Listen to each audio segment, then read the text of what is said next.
Welcome to the Embassy of Italy.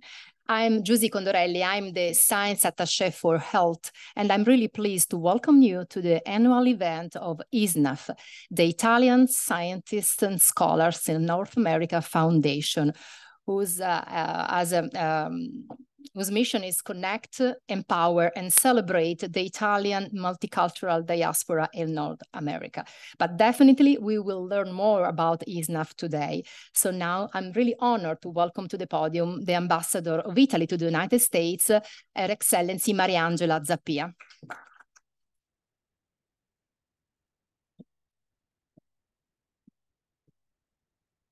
Thank you, Giusy, and welcome to you all. And of course, dear President Cinzia, Zuffada, distinguished members of the Italian Scientists and Scholars of North America Foundation, dear speakers, all of you, a very warm welcome here, benvenuti. È un vero piacere avervi qui. I was talking with Cinzia just before we got into the room. It's already a year since we were here. And it's incredible how time goes so fast, and is unbelievable also to see the progress that ISSNAF has done in this last year. As chair of ISSNAF Honorary Board, I'm delighted to welcome you all for this annual event under the patronage of the President of the Republic of Italy, Sergio Mattarella, as a concrete sign of the excellent cooperation between the Embassy, ISSNAF, and the American and international scientific diaspora. Over the years, ISSNAF, the Embassy, and the network, as I was saying, have forged a strong partnership. Today, our commitment to actively promote the activity and visibility of the Italian researchers in the United States is stronger than ever, as it is our determination to enlarge and strengthen the network that ISSNAF represents.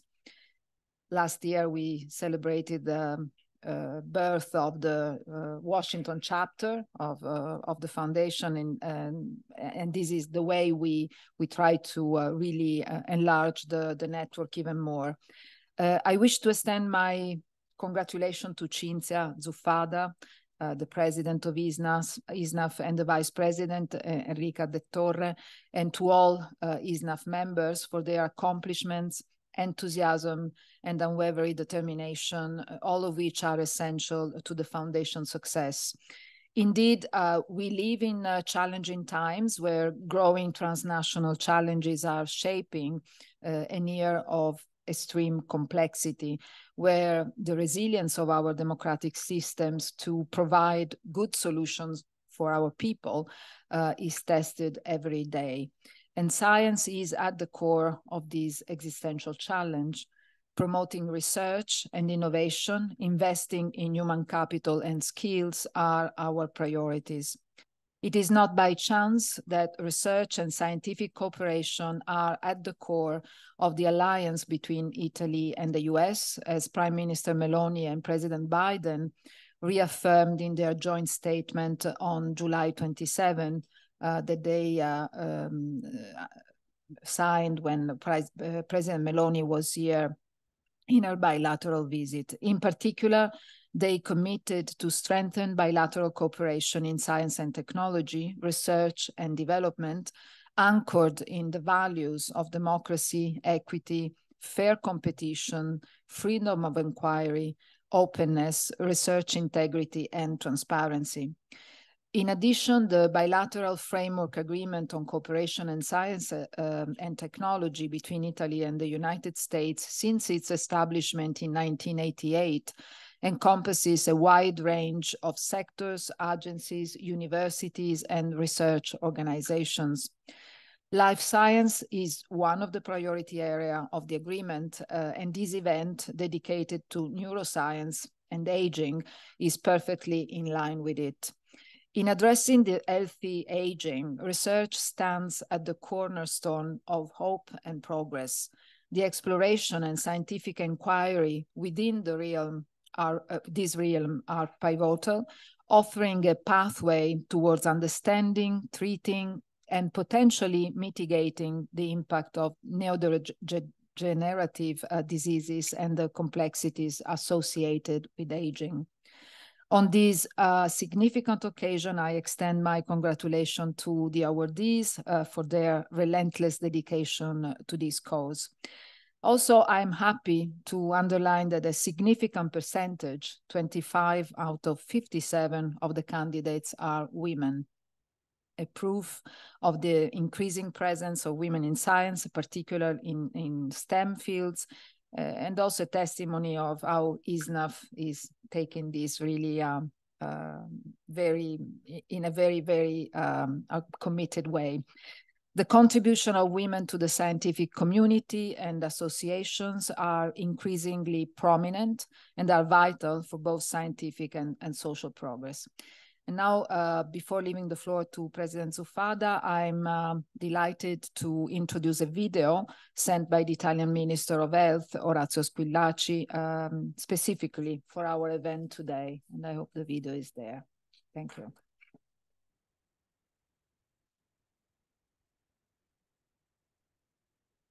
Zuffada, President of the ISSN, and all the participants to the annual ISSNA event. An important event that brings together scientists and academics to discuss the most current trends in research and innovation. ISSNAF plays a significant role in these topics, creating a virtuous network between Italian researchers in the USA and them and their colleagues in Italy, encouraging the sharing of knowledge and enhancing scientific, cultural, and technological collaboration between Italy and the United States. The focus of this year's event draws attention to a particularly current issue. Neurodegenerative diseases represent one of the great challenges of public health, also due to the complexities posed by demographic evolution. Italy is the country with the longest life expectancy in Europe, and the progressive aging of the population is accompanied by an increase in the incidence of chronic neurodegenerative conditions. Placing these diseases at the heart of the health politics, acting on a multiple fronts is proving to be crucial. The strengthening of home-based care is one of the strategic levels, also thanks to the opportunities offered by technological innovations, and above all, by telemedicine. Italy has started a project to create the National Telemedicine Platform, placing my country at the forefront in Europe in this center. Prevention, through the promotion of correct lifestyles, is another area to focus on. In Europe, it is estimated that the 3 million cases of Alzheimer's disease and almost 900,000 cases of vascular dementia are linked to lifestyle and are therefore preventable.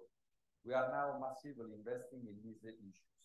Equally decisive is the role of research and innovation in order to develop effective treatments in counteracting the progression of cognitive decline and improving the quality of life of patients with neurodegenerative diseases. I would like to mention on this topic the activity of the IRCCS Neuroscience and Neurorehabilitation Network, the largest Italian research network, which includes 30 institutes and coordinates the actions promoted also at an international level to increase the importance and competitiveness of the neuroscience and neurorehabilitation sector. The work of our Italian researchers in the United States, rewarded today for their valuable contribution in the field of neuroscience, is fundamental. I congratulate all the winners of this edition of the Lifetime Achievement awarded to Professor Federico Capasso, distinguished scientist and extraordinary innovator in some of the most advanced research fields. Thanks to the formidable scientific progress of our recent decades, we are faced with the prospects that were unthinkable until a few years ago. Not to mention the excellent results achieved in the treatment of some diseases, as well as the development of increasingly appropriate and personalized therapies. The medicine of the third millennium is moving toward this horizon, investing in research and enhancing researchers, starting from young talents, means investigating in the future in health and in global sustainability. As President Mattarella stated while addressing Italians abroad on the Republic Day, we must move from brain drain to the circulation of talents, fueling a virtuous circuit of skills and competences. This is, I believe, one of the central missions of the ISSNF and an objective to which we pay the utmost attention. Thank you, good work, and best wishes for a successful event and for a bright career.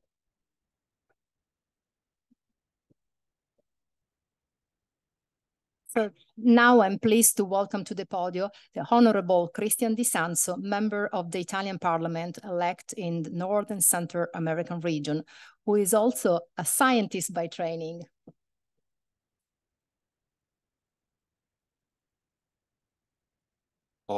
Thank you all. Ambasciatrice d'Italia negli Stati Uniti, Mariangela Zappia, presidente dell'ISSNAF, dottoressa Zuffada, presidente dei chapter ISSNAF, membri dei chapter ISSNAF and speakers.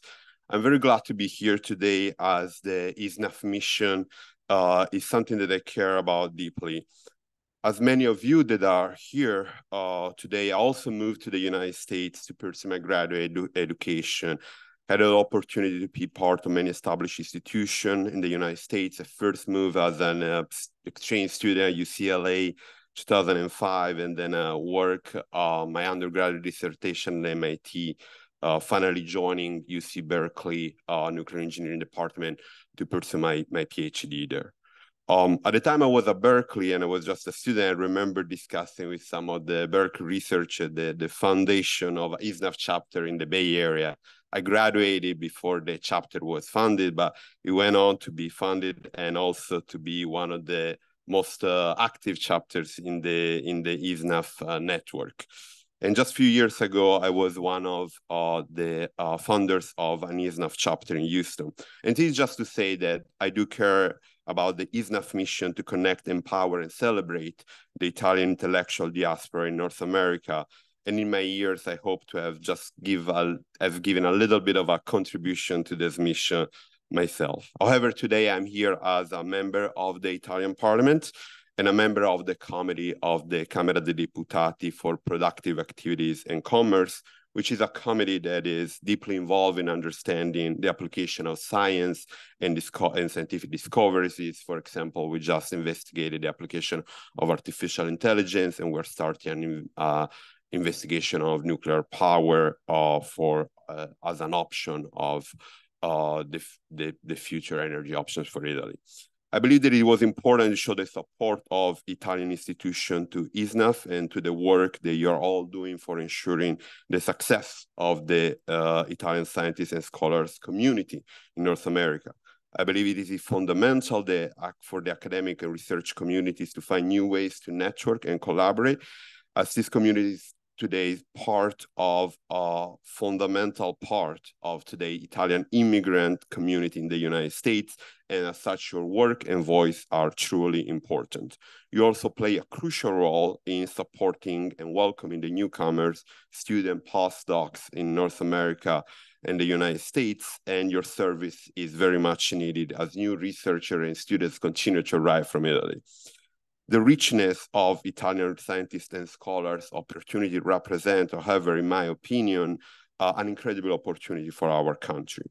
We have here today some of the scientists in the most prestigious institution in the world. It is a network that we should celebrate, but it also can be of great value to our country. And as I've quickly realized, contribute to our country's success is a slow process. Doing from abroad can be sometimes even harder. But as I said, I encourage all of you to stay engaged in this process and supporting a continuous exchange of people between Italy and the United States and researchers, and continuous exchange of ideas between our two countries. So today I just wanted to congratulate all the awardees for their incredible work. Wanted to thank Dr. Zuffada and all of you for the work that you're doing for ISSNAF, and please keep it up, as I'm sure the best days of ISSNAF are just ahead. Thank you.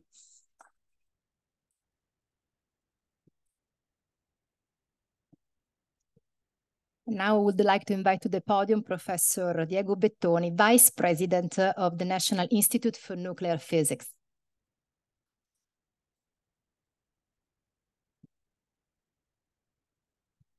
Thank you. Ambasciatrice Zuffada, Ambasciatrice Zappia, President Zuffada, I inverted, yes, sorry. It is my great pleasure to be here and to bring you the greetings from the president of INFN, Antonio Zoccoli, from the whole of INFN. This is a very good occasion for us to cement an association which we have with ISSNAF. As you know, INFN is the National Institute of Nuclear Physics. It is a leading Italian institution which has a main mission to study the fundamental constituents of matter and their interaction. So in INFN, we do experiments and theoretical studies in particle physics, astroparticle physics, nuclear astrophysics, and their applications. So we have also a very rich program of interdisciplinary activities, which are basically the applications of the technologies which we develop to build our detectors and to pursue our measurements. INFN has a very international DNA by constitution. We do experiments and our theoretical studies in all laboratories around the world, so not only in our home laboratories in Italy, which we have in Padova, in Catania, in Frascati, and in Gran Sasso. And so we have structured collaborations with the leading institutions, research and academic institutions in the world. And so for us, it is a natural ground to be here and to celebrate the Italian scholars who are presently abroad. It is an occasion for us to interact with you and also to let you know what we do, because some of you left as a young students probably. And I know by experience that as an undergraduate student, the perception that you have of the panorama of research in your country is not always as focused and as defined as it should be. So it is very nice for us to be here and to interact with these students, with these scholars in general, to let them know what we do, in the hope that maybe some of them might be tempted to return to Italy, like some of us did. I was myself a graduate student in Syracuse a long time ago. And after my studies, I was maybe lucky enough to get a position in Italy, a position which I still have. And I was very, very happy to be abroad, because it is an experience which really widens your horizon, which gives you a perspective on science, which is very different from the one that you get in your home country. But then it is very nice also to bring back to your country the experiences that you make abroad. So this occasion, this opportunity that we have to interact with you today can also be an invitation to return to Italy, or maybe be tempted by the return to Italy. In INFN, we do our best to be attractive. Of course, what we can do to be attractive is to be attractive from the point of view of science. We have very structured programs, as I said, which are in collaboration with institutions also in North America. We have begun our collaborations in North America basically 40 years ago. And the institution which was at the forefront of this collaboration was Fermilab. There are people from Fermilab here today. When Giorgio Bellettini moved to Chicago and founded the CDF Italian collaboration, that was the beginning of the migration of Italian scholars and researchers and academicians to the US to make collaborations. Today, we have a much wider network of collaborations in the US. We have Fermilab, of course. We have Stanford. We have Jefferson Lab. Now we will have Brookhaven. So a wider net of international projects, which to which also we have the contributions of many Italians who are abroad. I'm looking at Patrizia, who is somewhere in the audience, and who will be awarding one of the awards. So to be concrete, we signed with ISSNAF a Memorandum of Understanding this year, which for 5 years commits INFN to provide one of the scholarships, one of the prizes. It is in the name of Bruno Tuschek. Bruno Tuschek was a very brilliant scientist who basically invented the concept of particle physics, particle colliders, and so which opened up an era of experiments which have allowed us to discover the top quark at Fermilab or the Higgs boson at CERN. And so I'm very happy to be here today witnessing this engagement, this commitment that we have with ISSNAF on this prize. Lastly, I would like to make a remark which connects to the theme of the workshop that we will have today. So INFN is not a medical institution, of course. We are a fundamental physics institution. But because of what I said before, that we have a wide range of interdisciplinary applications of our technologies, we also have a very important program in biomedical physics. We have, for instance, an agreement with the National Health Institute. And these activities that we have in the biomedical fields include the development of equipment to, for instance, diagnose or even in some cases treat conditions like tumors. We have a program in neurosciences, the so-called eBrain project with a leading institution in Rome. And we have a very deep commitment with the handling of medical data. And from this point of view, we have agreements with ISS, but also with other medical institutions. So this is, I say this because it is very nice to be here in a workshop which is dedicated to a medical theme, but also to maybe tempt some of you with the wide range of activities that we have and the plans that we have for the future. So in congratulating the awardees for their achievements today, this is also an invitation of you to come to Italy to see what we are doing. So thank you very much again, Ambassador Zappia and President Zuffada. I'm very happy to be here, and congratulations to all of you, and have a good workshop. Thank you.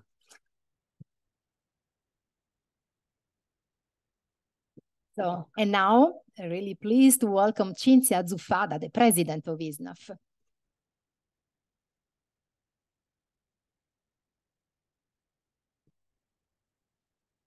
Good.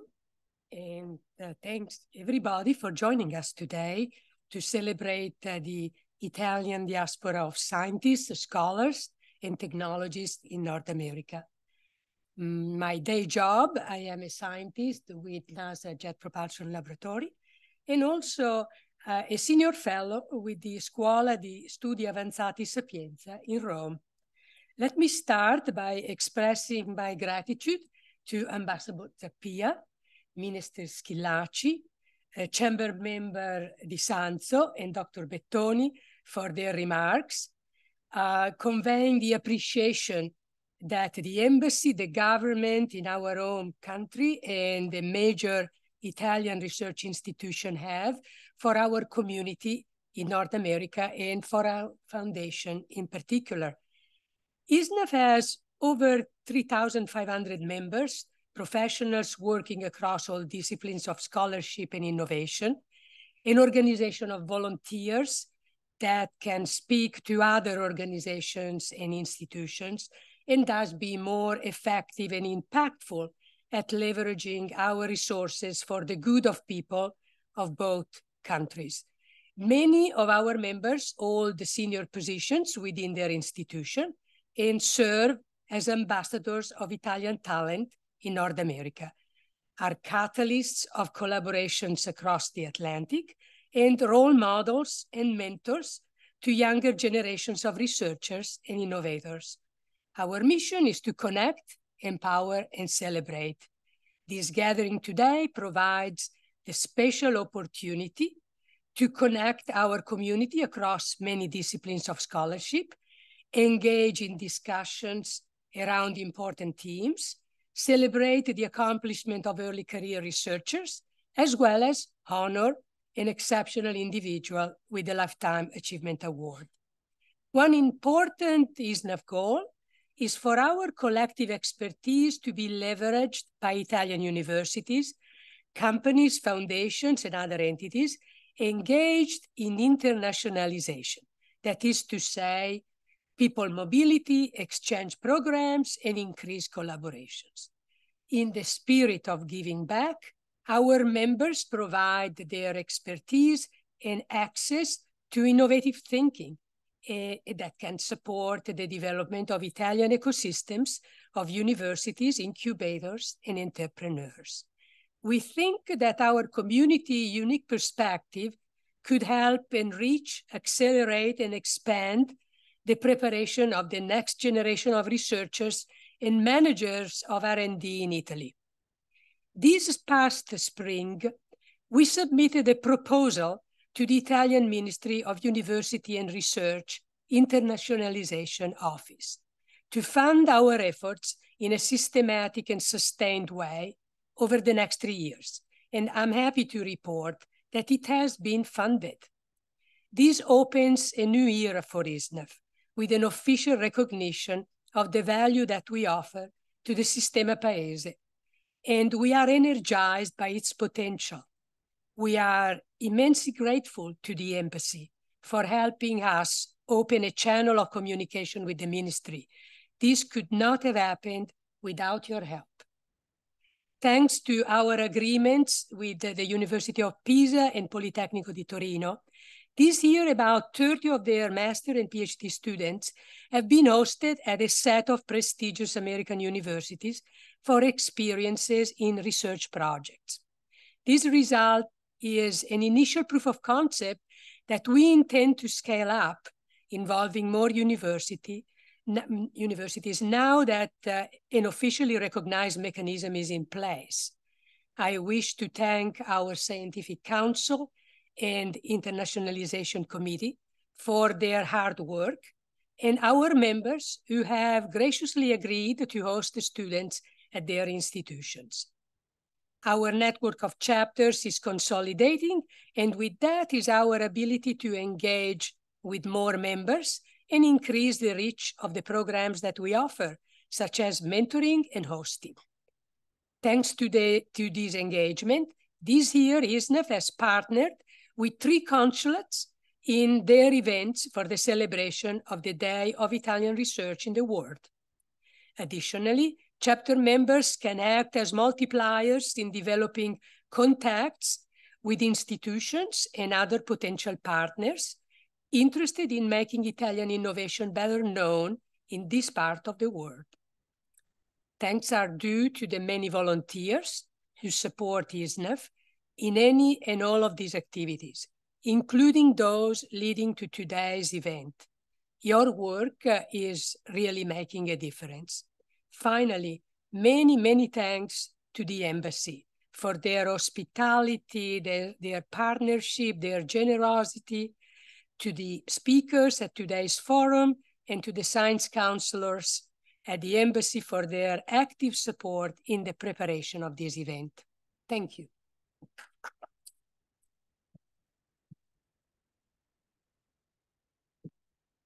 Thank you, Cinzia. So now let's move forward to the core of the event. So we have the frontiers in neuroscience, and we will start with a live connection.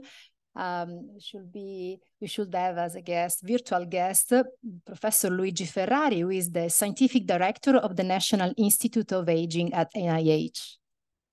Professor Ferrari? Ferrucci. Sorry, Luigi. Thank you very much. I'm really excited about, can you hear me? I'm really excited to be talking about, something that is really close to my heart. I became passionate about the study of aging when I was in my teens, and today, as the scientific director of the National Institute of Aging and the director of the Baltimore Longitudinal Study of Aging, this topic is still filling most of my life and most of my activities. Around 1960, which is really yesterday for us, the average life expectancy in Italy was 65 years. And currently has risen to 84 years, and is expected to be 87 years by 2050.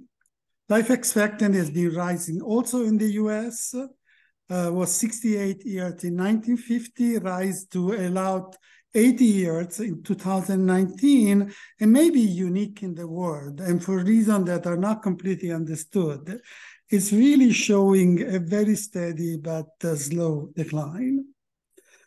Over the last few decades, this increase in life expectancy is mostly due to the decline in mortality from cardiovascular disease.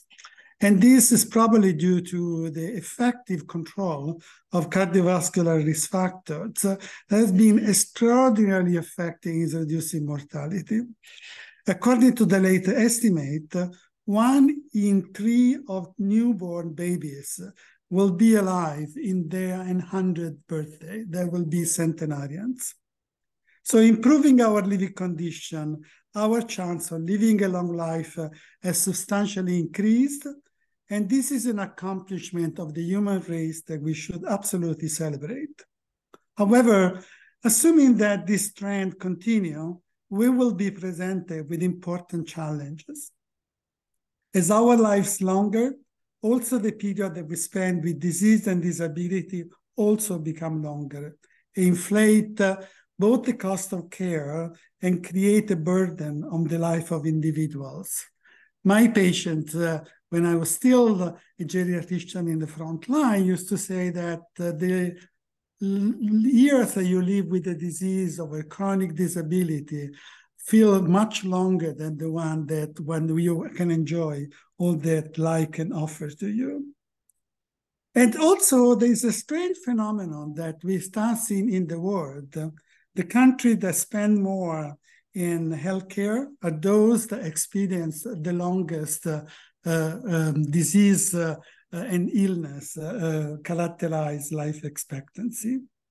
And unless we change this pathology pattern, there's no healthcare system that can truly afford this substantial change in the morbidity in the population. As I mentioned before, the decline in mortality is mostly due to the control of cardiovascular disease, but we have been much less effective in reducing both the morbidity and mortality from other chronic disease, such as pulmonary disease, in particular for today's topic, neurodegenerative disease. The incident prevalence of dementia, Parkinson's disease, normal pressure, hydrocephalus, even subdural hematoma increased steeply in older adults, and because of the aging of the population, the prevalence is substantially expanding. And it's been estimated that more than 1 million people suffer of dementia in Italy, and 6 million people suffer of dementia in the United States, and shy 1 million of people have Parkinson's disease. Because neurodegenerative disease is also important because they're really major cause of cognitive and physical ability, and the estimated cost is expanding and is more than $3 billion in Europe per year. But what is really important is also that this disease causes an incredible burden on the family and on the caregiver. And the burden is not only on the patient, because we clearly demonstrated that taking care of a person with dementia shorten your life and increase the probability of developing disease. There is massive research and investment in this field, and there is no doubt that our understanding of the pathology that lead to this consequence is becoming more and more clear. Unfortunately, this knowledge has not been translated yet into highly effective care, and this is particularly true for dementia. And this is one of the reasons why NIH has put substantial investment in the cure of this disease. And for example, at the National Institute of Aging, we have created a new Center for Alzheimer's disease and related dementia. And for example, and in the extramural environment, there is a flourishing of research that not only look at the pathophysiology of Alzheimer's disease, but also at the consequence on society, better model of formal and informal care integration. And all these activities will be studied and focused in this new institute that NIH created. The new center was developed at the speed of light in 5 years, came from the idea to the creation of a building that is located in the Bethesda campus. And the center operates an entire cross range of translational pathway, from molecular to disease, the early diagnosis to development of new drugs, and also some translational state-of-the-art small clinical trial, concept clinical trial. The center is highly collaborative in its conceptualization. And so we hope that we'll be able to integrate the expertise from multiple fields, multiple institutes, extramural environment, and also around the world. One of the things that we want to do is to aggregate a database from different countries and different population and different ethnicity, because we realize that by diversity, we can understand things that are much more complex and informative than when we study a very selected population. We hope that through CARD and other initiatives, it can create many scientific collaboration with scientists from Italy and other countries, and that this common work make progress in the cure of dementia and other neurodegenerative disease, relieving the terrible burden that this disease imposes on patients and to their family. I wish you a good work of discussion, and that discussion can contribute to the well-being of our patients. Thank you very much for listening.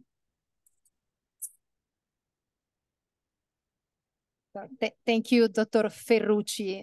Grazie, Luigi.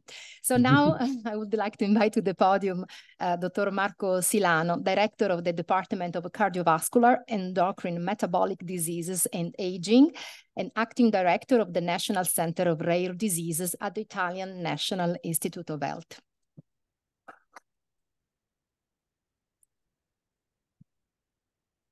Thank you for the presentation, Ambasciatrice Zappia, Presidente Zuffada, dear colleagues.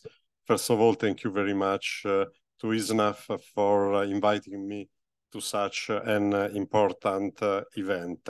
And I'm very happy to give this presentation just after Professor Ferrucci, because the Italian context about the aging and the elderly population has much in common with the situation in the States.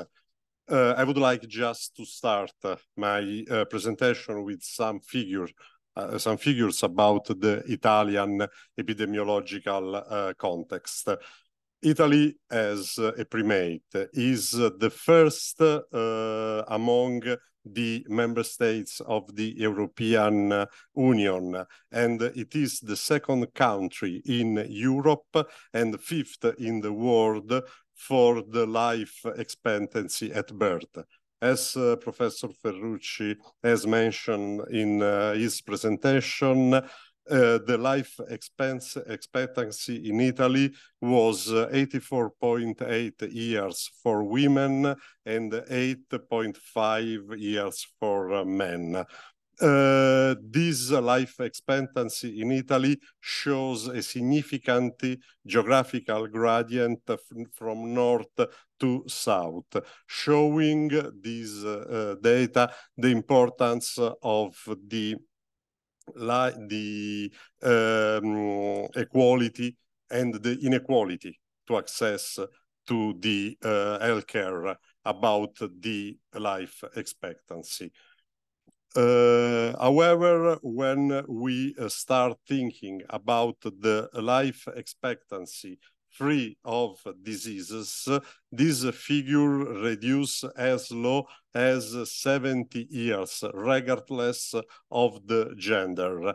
So the Italian people used to live in average without a disease until 70 years. But the last 15 years of life are affected by at least one or more diseases. At the moment, in Italy live 14 million of over 65. Most of them, an important portion of them, has a different degrees of frailty, 2 or more diseases, from mild to severe. The 28% of them, it means roughly 4 million, are affected by disability. Disability, in other words, are the impossibility to carry out alone at least 2 activities of daily living. And as Professor Ferrucci has mentioned in his speech, roughly 1 million are affected by a neurodegenerative disease. And these figures are expected to increase in the next year, since the Italian population is expected to double in the next 40 years. What about the needs of the elderly in Italy? About the WHO, the World Health Organization, there are 3 main policy domains to ensure an active aging. First of all, health, then participation, and last, security. The health is about the prevention and reducing the burden of disabilities. Is about reducing the risk factor associated with major diseases such as, first of all, the cardiovascular diseases, and also is to ensure to elderly a affordable, accessible, high quality, and age-friendly health and social services. And also health is about the training of caregivers. The caregivers are very important, are fundamental for the health of elderly. And sometimes we have to admit that caregivers are the family, at least in Italy. Also, we have the needs is about participation, provide education and learning opportunities throughout the life course, and encourage people to participate fully in family community life as they grow older. Last, the social and the economical security that start from reducing social inequalities. Standing this policy framework, the Italian Ministry of Health, through also the entire national health system, has set some priorities, such as the introduction of a multidimensional assessment as a pivotal system to assess the long-term care, the enhancement of home care and assisted living, the activation on the family nurse, the incentive to use of technology, telemedicine, promoting the training and employment of geriatric specialists, promoting the creation of frailty units in the hospital. As Minister Schillaci mentioned in his message, in Italy, telemedicine will play a pivotal role in the assistance of elderly in the next years. Recently, in fact, the national guidelines on telemedicine have been adopted, and telemedicine is central for the establishment of the network of the territorial healthcare and care structure has been reorganized by the recent normative. In fact, last year, Italy has adopted a new normative that developed a new network of territorial healthcare, where the general practitioner is not still the center of the network, but the network is equally distributed by the general practitioners, the first care in the hospital, by the long-term care residential structure. For the implementation of this network, the Italian national health system is allocating an expenditure as high as equal to 1% of the gross domestic product, that is in line with the other European member states. This sum is divided as following. Most of half, 52%, goes for the national care allowance, that is a monetary transfer to people that are fully dependent by some other. 30% is absorbed for residential care cost, and 18% goes for the integrated form of home care services to assist the people with neurodegenerative diseases at home. In this context, we have also to admit, I would like to repeat, that the family still plays a pivotal role, mainly for people that don't have access to this system. Regarding the funding of this system, as you know, Italy has been receiving an important funding by the European Commission equal to 191 billion of euro, the so-called Recovery and Resilience Plan, to support the structural reform and the modernization of the country. Out of this funding, 31 billion are dedicated to health sector, and most of this sum will be used for the development and the building of new hospitals, community houses, and hospices. And to come to a conclusion, I would like just to give you some information about the funding of the research available in Italy about aging and neurodegenerative disease.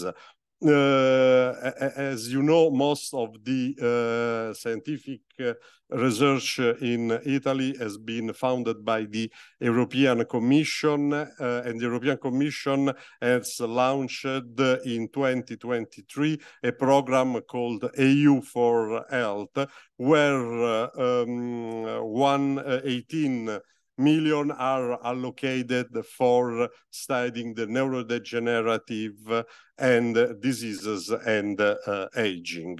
Also, the European Commission is funding through a program called Horizon. The last one is called Horizon 2020, a funding program to which also countries outside Europe can participate. And this could be a chance, an occasion for a common and a shared research about aging. And also the Italian Ministry of Health periodically funds some research project called Italian Researchers Abroad, which the main purpose is to strengthen the collaboration between the research in US, generally speaking, abroad, but mainly US and Italy. And also this program could be useful for create and strengthen a common area of research about aging and neurodegenerative disorders that, as I'm trying to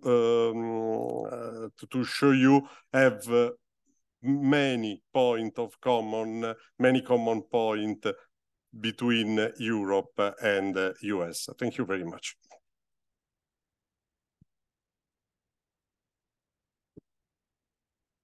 Thank you, Marco. Thank you for sharing all this information. This is the perfect place to share about founding, right? So I think it's very useful what you just said. So now I'm pleased to welcome to the podium Richard Nicholls, Chief of Staff of the Administration for Community Living with the U.S. Department of Health and Human Services.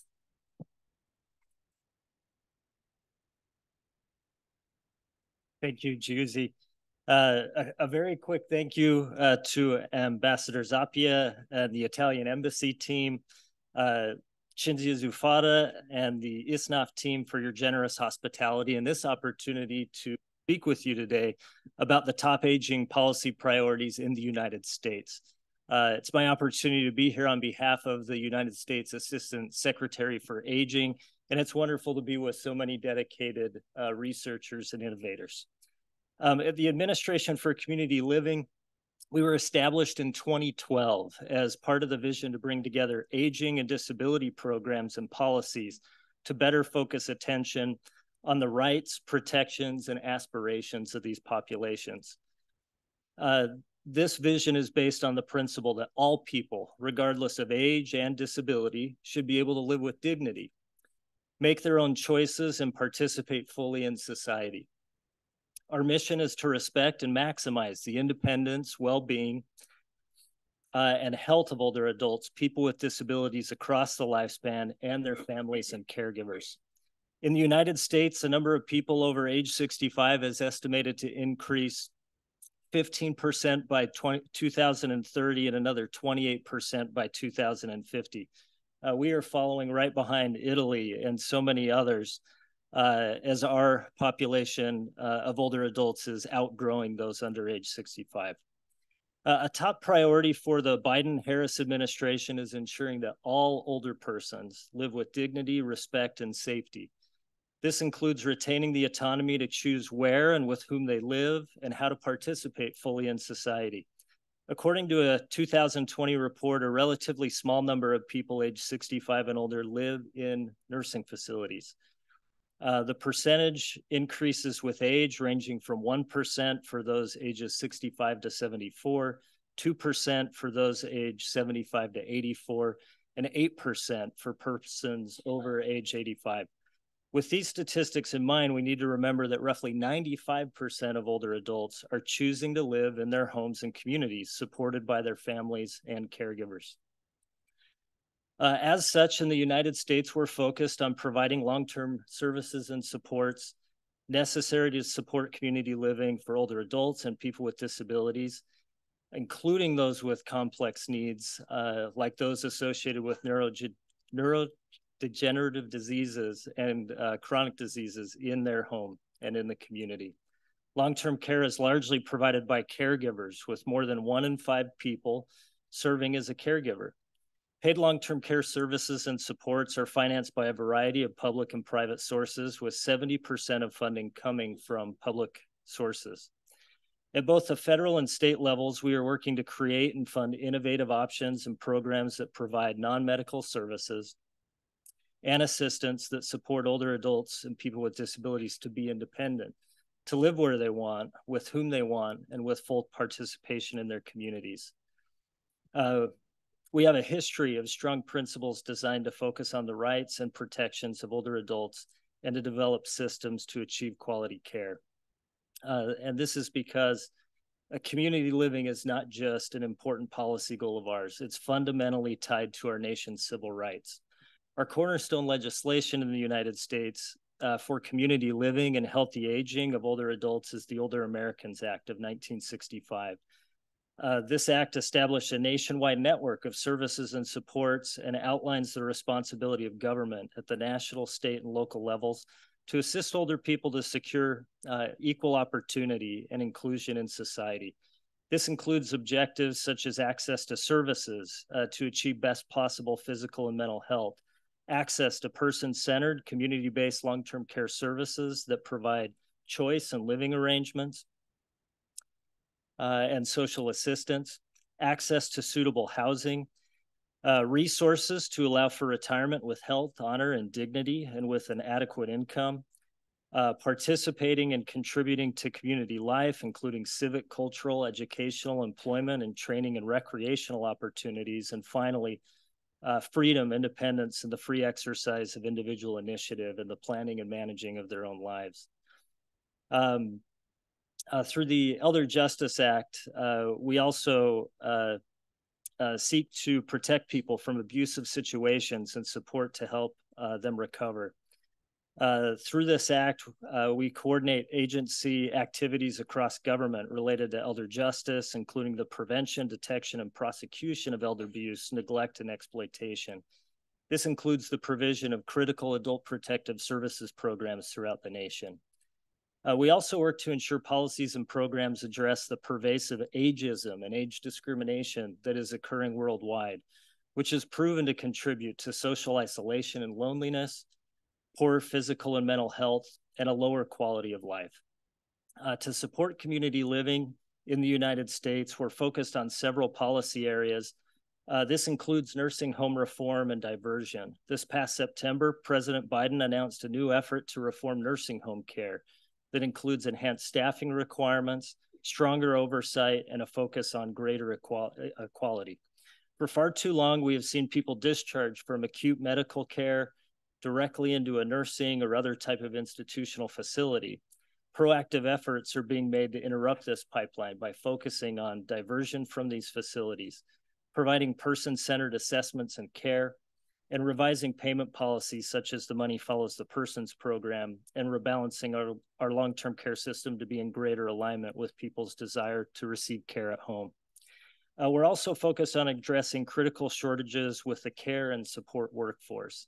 Successful aging in the community requires the ability of a high-quality workforce of direct care professionals. Like many countries, we are faced with challenges related to the low supply of these critical workers. Last year, the Administration for Community Living established a National Technical Assistance and Resource Center designed to expand and strengthen the direct care workforce. At the same time, the paid and formal workforce is really only the tip of the iceberg that we call our long-term services and support system. In the United States, this system cannot function without the considerable contributions of family and unpaid caregivers.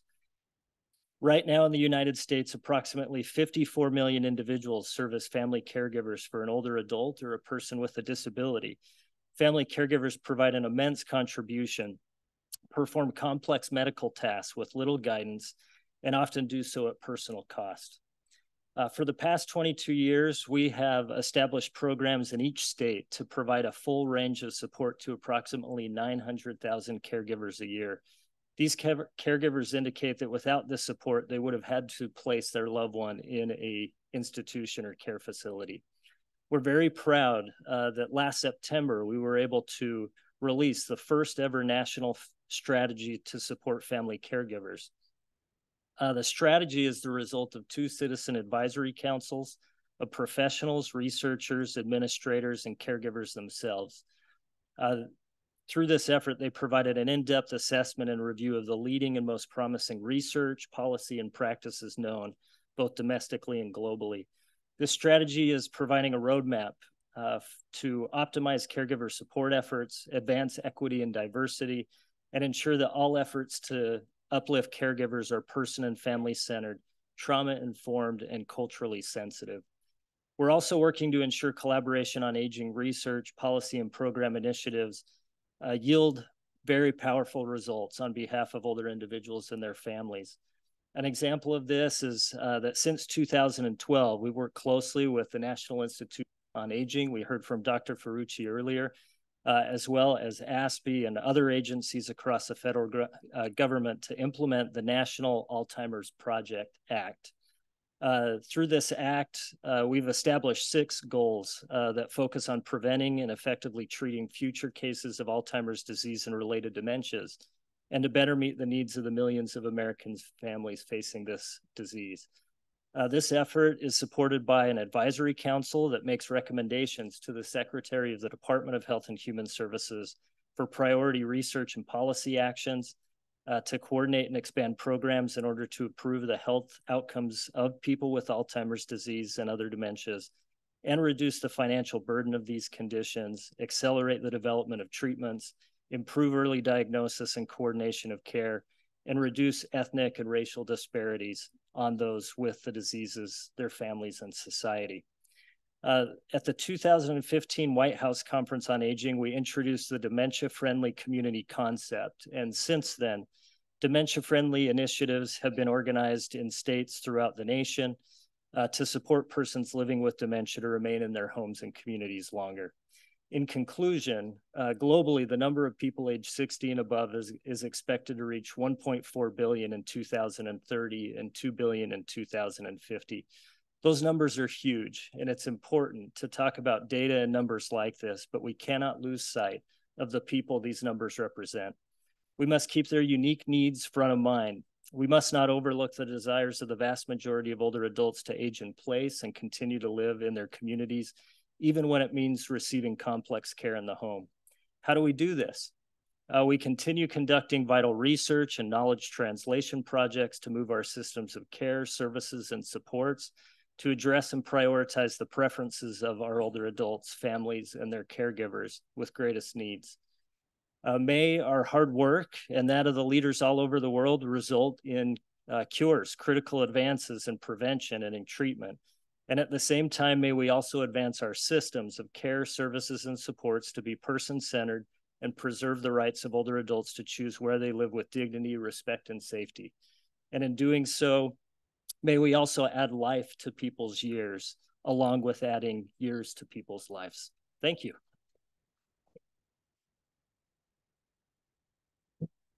So thank you, Richard. What impressive numbers. I hope we can do something today, maybe a little step, just to try to cope with this number. Thank you for sharing the US strategy also. So now, I'm very honored to invite Ekemini Riley to the podium. She's the founder and president of the Coalition for Aligning Science. Thank you. Thank you. Good afternoon, everyone. We've heard such great talks today, so thank you to all the speakers for really helping to set the stage for discussion today. Ambassador Zappia, thank you for welcoming all of us to the Italian Embassy here in DC, and Professor Zuffada, thank you for inviting me and all the other speakers to the convening of the Italian Scientists and Scholars in North America Federation. It's really been a pleasure getting to meet all of the researchers and young investigators here today in your community. As was just announced, for those of you who haven't met me today, my name is Ekemini Riley. I am a molecular biologist by training and founder of the Coalition for Aligning Science, or CAS, as you'll affectionately hear me call it. And that is an organization that helps to centralize the design and implementation of research programs across multiple disease areas and ultimately generates impact through facilitating openness and collaboration. So as scientists, regardless of our field of study, we know that funding is critical to the ability to pursue research. Of course, philanthropy has a traditional function as a funding body, and philanthropic grants allow scientists to pursue new ideas or can help accelerate the pace of discovery. And for early career scientists, funding can help establish a lab. And indeed, as Ambassador Zappia said earlier this morning, research stands at the cornerstone of hope and progress. I love that quote. And so philanthropy plays a critical role here. But philanthropy also has an important role and growing role in global scientific research beyond funding, especially around tackling complex biomedical issues such as neurodegeneration and aging, as is the topic of the day today, and it requires diverse multidisciplinary perspectives. Philanthropy has an opportunity to act as a facilitator, an organizer, and collaborator in the quest for breakthrough discoveries and new therapies, working towards the goal of finding cures for diseases that impact our global community. Philanthropy is well positioned to break down silos by bringing together researchers, organizations, and resources from around the world to take science to new heights and to make tools and research accessible, to forge new paths in medicine, and to connect medical research on a global level. And fueling inclusive, innovative global research is possible. I want to provide you all today with an example in Parkinson's disease, in particular from my experience leading and implementing the Aligning Science Across Parkinson's Initiative, or ASAP. And that is a research funding initiative that is designed to accelerate the pace of discovery for Parkinson's disease. So all around the world, as you all know and have heard, scientists are studying the manifestation and advancement of Parkinson's disease, a disease that affects over 10 million people globally. And with advances in genomics, single-cell technologies, and data analytics, researchers are discovering things about the devastating disease that are revolutionizing our understanding of PD. However, despite generous investment in PD research, no meaningful therapies have been approved that can effectively treat the underlying cause of disease. And to accelerate the pace of discovery, ASAP operates under the assumption that research cannot happen in silos. Developing therapies and eventually treating the underlying cause of Parkinson's disease requires a connected network and an incredible amount of resources and support. ASAP builds on the significant strides that have been made by the existing research community, funders, and other experts and strategists from around the world. And with the help of experts and scholars across sectors and disciplines, we've developed a strategic roadmap to help tackle field-wide challenges together. At the core of ASAP's model are three things: supporting collaboration, generating resources, and sharing data. The research collaboration has produced results that are well beyond the sum of individual talents. And in a few short years since ASAP began, we've already generated some incredible discoveries. For example, the discovery of a new variant in the GBA1 gene has been widely talked about, and I'll give you some details about that in just a moment. So in August of this year, our global consortium of researchers identified a new genetic variant in the GBA1 gene, one that increases the risk of Parkinson's in people of African descent. While common in a Nigerian Parkinson's disease cohort, and more broadly in African and African admixed populations, this variant is incredibly rare in other world populations, and as a result, went undiscovered until now. The research was completed through the Global Parkinson's Genetics Program, or GP2, which is a program under the ASAP umbrella. The research was a collaborative effort between investigators in GP2, the US National Institutes of Health, the University of Lagos in Nigeria, University College London, 23andMe, and most importantly, all of the study volunteers who provided their samples and time to this work. GP2 has an ambitious goal of genotyping over 200,000 volunteers around the world to further understand the genetic architecture of Parkinson's disease, and we're well on our way to doing so. And at its completion, this will be the largest and most ancestrally diverse PD genetics data set to date. So for this effort, we work with collaborators all around the world, bringing together over 140 existing cohorts from over 50 countries across 5 continents. As the samples get processed across the sites through our centralized pipeline, we provide bioinformatics support, harmonize the data collections, and ultimately release it for the research community to use. And when it comes to collecting samples and data, regional diversity is also key so that we can ensure that we're capturing the rich ancestral diversity of the world's population. Hence why it's important for us to have a presence in Italy. For those of you who are curious, GP2 currently has 6 sites in 6 different cities in Italy, in Perugia, Catanzaro, Piazzoli, Naples, Pavia, and Rome, all working on genotyping different aspects of the disease. And thank you all for believing in our vision. This amazing discovery in the GBA1 variant, one that expands our understanding of who the disease affects and how we might identify it early, was completely unexpected. It's just one example of what's possible for global scientific research when collaboration, data sharing, and resources are part of the blueprint of philanthropic programs like these. I want to emphasize how important this finding is and how much energy it has injected into our network of researchers. Many of the investigators in this community were recently in Copenhagen for our GP2 conference, and they were all brimming with enthusiasm for how the discovery might inform what is to come, but also the infrastructure that has been built for other discoveries to emerge from various populations around the globe in the coming years. We think that this research lays the groundwork for targeted treatment down the line, so hopefully we can get to a level of precision where we can target specific genes or identify specific molecules to treat disease. The findings from ASAP through our Global Parkinson's Genetics Program not only improve the outcomes for people with Parkinson's disease, but also applying the model to other diseases as well. Across neurodegenerative disease and disease research more broadly, there needs to be more emphasis on research reflecting the patients that it serves and reaching out into the communities to collaborate and to address problems that persist. Philanthropy can be an organizing body that facilitates this kind of cooperation and representation. And what we've learned from working with dozens of testing sites around the globe is that this type of collaboration and centralized infrastructure is possible. Sharing data, sharing resources, and sharing results will help us make progress towards a healthier world across countries, across nationalities and ethnicities, and across disease areas. Our strategic roadmap for inspiring global collaboration and discovery has already been replicated and applied to create knowledge-sharing communities and research partnerships in other neurodegenerative disease areas. Under the Coalition for Aligning Science, organizations like Breakthrough Discovery for Thriving with Bipolar Disorder, or BD Squared, are growing to unite insights and discoveries. BD Squared was directly structured based on the success of the ASAP Collaborative Framework, and its researchers are currently working to improve our understanding and treatment of bipolar disorder. And this model can continue to be replicated for other funders and other disease areas. While funding will continue to be a component of global scientific research, philanthropy has greater potential beyond grant making.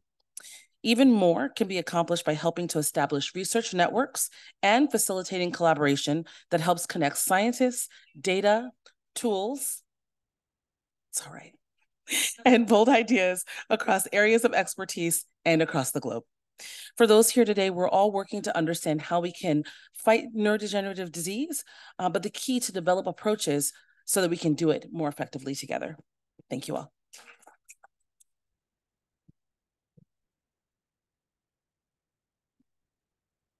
Thank you, really thank you, Ekemini. So now we have all the information. So I'm going to give the responsibility to Professor Alessandro Sette to tell us more about the status of the research. So I'm very honored to introduce you to Professor Alex Sette. Please, Alessandro.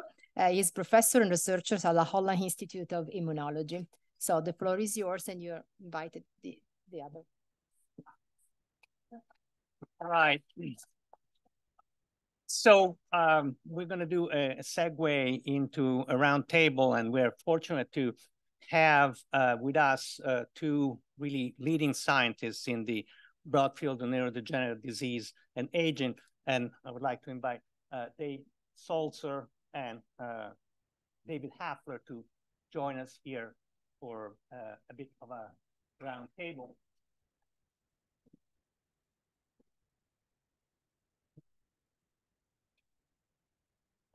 So just to put things in context,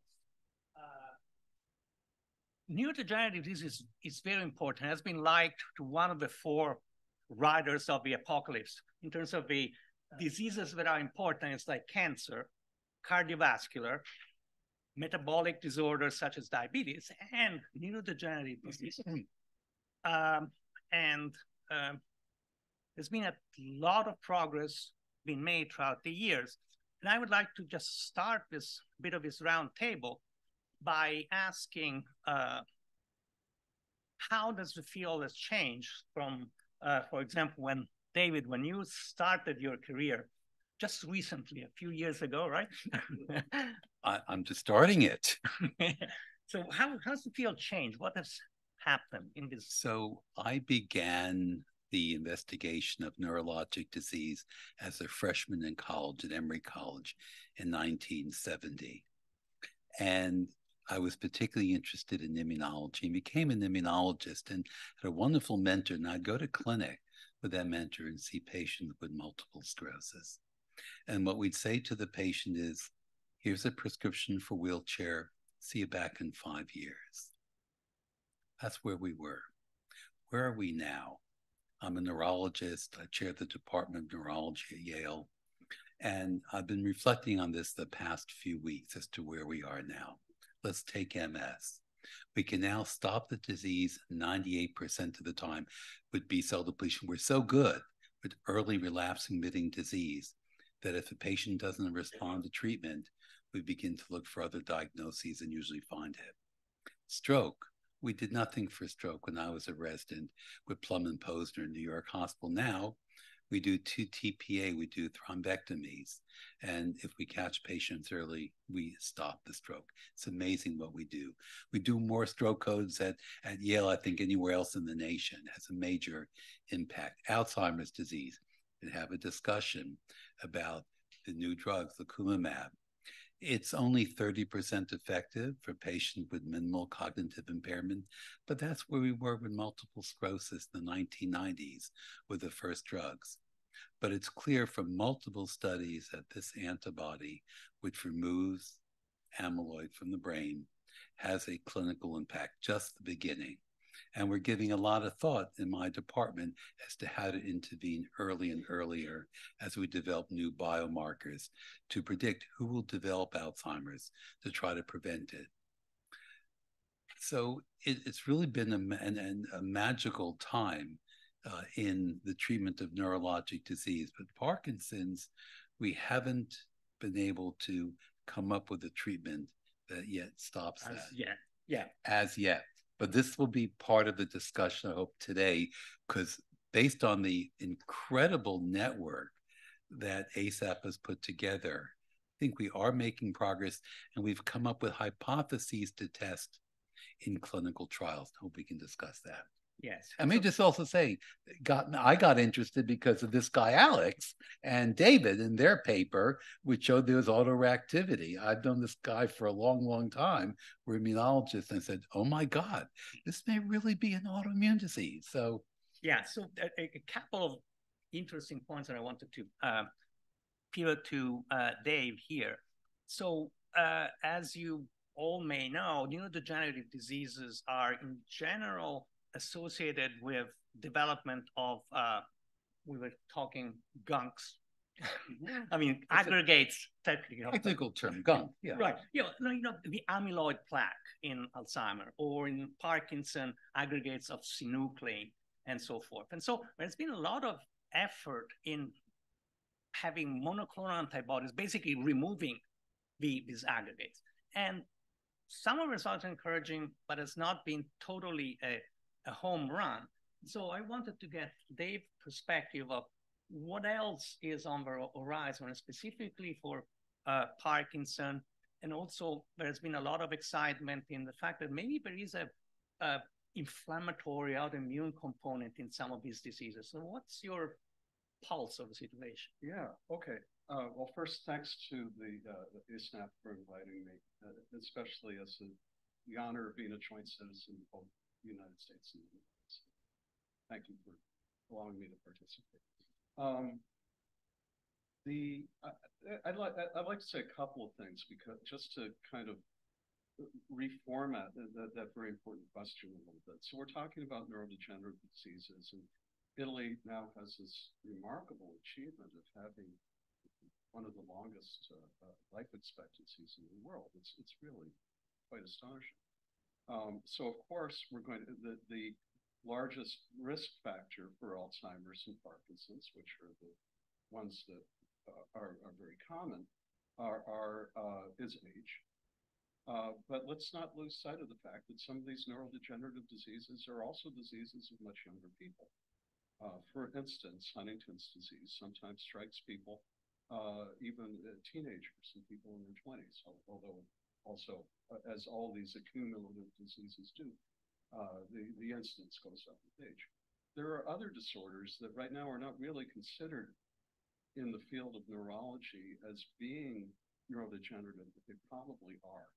And one of those we should consider is schizophrenia, which it's a 1% of humanity suffers from schizophrenia, and it's not studied very much, and it's not studied really as a neurodegenerative disease. However, if you examine the brains of people with schizophrenia, there's often massive loss of neurons and axons, increase in ventricles, which are these holes in the brain where cerebral spinal fluid flows. This is probably a neurodegenerative disorder as well. Many of these diseases and this is a disease of people that people begin to exhibit when they're teenagers or in their early 20s. So I think just to expand the idea before we get to specifically what Dr. Sete is asking about. So yes, many of these diseases are, what we do is we see the symptoms, and we say that somebody has psychotic episodes, therefore they have schizophrenia. Somebody has tremor, therefore they have Parkinson's disease. Someone has dementia, and so we say that it's likely Alzheimer's disease. And there are lots of little groupings underneath these big umbrellas, but they really are constellations. They're collections. It's like saying heart disease. There are many of these kinds. So this is why when Ekemini Riley was speaking about how we're going to start to parse these, including this discovery of the new glucocerebrosidase mutation that shows up in particular populations. We're going to have to parse these, because if we're going to say that diseases are in part the cause, the etiology, we're going to have to at some point say we can't lump all these people together, because even if all the tributaries eventually go to the Tiber or the Mississippi, in the meantime, they have different causes, and we want to eventually be able to stop these quite upstream. Now, I think I've already spoken too much, but Dr. Sete brought up the possibility that neuroinflammation, meaning activation of cells that are normally required to keep you alive, to fight off infections, are these involved in these disorders? And what Dr. Happer's been talking about, these treatments of multiple sclerosis, which is really perhaps the biggest success story in neurology of the last several decades. People now live very long and healthy lives, who a few years ago would not have done so. And virtually all of these are treatments for inflammation. They sometimes block cells called B cells, which are the cells which make your antibodies. Or they'll block T cells, which are the cells, you're all familiar, of course, with HIV/AIDS, and you all likely remember that when someone develops these diseases, that they get a loss of a specific cell type called a CD4 T helper cell. So these, this will not be the entire explanation of these group of disorders. This is probably later steps. Something else is going wrong first, starting something like an autoimmune response or a response to virus, but they do seem to be central to the progression of the disease. And perhaps it's not as good as stopping it right at the cause, for instance, at this new gene that was just identified. But it has been extremely successful in MS, and in my opinion, is likely to be with Parkinson's and other disorders. I just feel I should give a full disclosure about multiple sclerosis. So we can stop early relapse-remitting disease, and we now treat patients even before there are symptoms if we see MRI evidence of disease. That is almost certainly autoimmune. But before we had treatment, about 50 to 60% of patients develop what we call progressive disease. This is a neurodegenerative disease, what Parkinson, Alzheimer's looks like. And while we can stop the earliest event, the autoimmune component, we know how to do that. We do this in rheumatoid arthritis, in inflammatory bowel disease, and beginning to do this in lupus. But what we don't know how to do is to stop the neurodegenerative part of the disease. My belief is by stopping the disease early, by B-cell depletion, will prevent the progressive, which is a part of the so-called innate immune system, the microglia, the parts of the brain that are involved in tissue repair. We believe we can stop progressive disease, but we still don't know. And one other point about inflammation, we think of it as bad, but by studying the spinal fluid of MS patients, we found it was inflamed. So the graduate student said, we have to do normal controls. We did spinal taps on 12 healthy Yale grad students. Postdocs, of course, don't know who they were. No coercion in the spinal taps, just to be clear. And we found inflammation. We went on to study this in mice, and David and Alex and I were chatting about this before, about ready to submit a paper, but just to point out that all of us have an inflammatory signature in our T cells, in our brain and spinal fluid, which involved in brain development, which influencing the synaptic pruning as you develop. We're able to show this in mouse models. So inflammation isn't always bad. But, yeah. Without appropriate inflammation, you develop, we're talking mostly again, diseases of older people, but without appropriate inflammatory responses, meaning the activation of these cells, which are protecting you from virus and bacteria, you also develop developmental disorders. And many cases of autism are disease of young children are probably related to this as well. Also, we should mention that why are all these healthy Yale undergraduates walking around with the inflamed nervous system? Part of this is also our endogenous way of warding off cancers. So we're all developing mutations all the time, and it's these this family of cell types that's recognizing cancers typically in early stages, and the reason that it's also a reason that it tends to be that cancer also rises with age as the inflammatory system declines. And certainly there is a balance of inflammation, and too much inflammation causes autoimmune disease and all sorts of problems, and too little inflammation causes infectious disease and cancer. And so, I mean, I just want to mention one striking piece of data these guys know. So when people develop Crohn's disease or IBD, irritable bowel disease, they get treated with an anti-inflammatory drug, anti-TNF. And the data is very striking. These people that get treated like so don't develop Parkinson's very much. So that shutting down inflammation early in the stages can have a profound effect. And then I know, particularly Dave was mentioning, he's interested in taking this observation further. I mean, obviously you can't put everybody on anti-TNF when they turn 50, but it's important. Maybe you can speculate a little bit. Yeah, no, it's so, and this is the ASAP grant. By doing this new technique, we take each individual cell from the spinal fluid and blood of patients with a prodrome of Parkinson's disease called behavioral REM sleep disorder. And by doing single cell analysis, we found a marked signal for TNF. They are putting out TNF. Now, we did the same thing in multiple sclerosis. And what did we find? The opposite. They're making less TNF.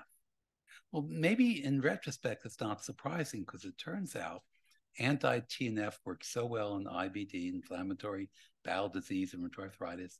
If you give it to MS patients, when we did that clinical trial, made MS worse. And when we give this B-cell depletion, we've just done a large, I called in vivo perturbed seq, and we look to see what happened when we stop the disease. What happens at TNF? It goes up. And we think it's inducing a type of regulatory T cell. So this is each of these different diseases have a different genetic basis, and understanding what it is allows us to design therapies. But it's both Alex and David's work on finding autoreactivity to alpha-synuclein and Parkinson's disease, and the epidemiologic studies, which are incredibly striking in the prevention of Parkinson's disease with anti-TNF therapy, makes us want to get into clinical trials. Now, my lab doesn't do mice by and large. I just do humans. Mice are very important in making models. But if I've learned anything over, I don't want to count the years of doing medicine, it's about the clinical experiment. You can't get the answer by doing in vitro studies or mouse models. They direct us to clinical experiments, clinical trials, which is how we get the answers. And maybe I just announced, I was telling you, I mean, we just raised $12 million this morning from a donor who's interested in the clinical trial, who's going to help start to fund it. And we have centers around the world ready to get going. So we may fail, but failure is okay. Anti-TNF made MS worse, but we learned a lot about MS by doing that. So we can't be afraid to fail. So now for something completely different. Schizophrenia. How many of you remember mad cow disease, right? So what mad cow disease is caused by things that are called prions, that are basically infectious misfolded proteins.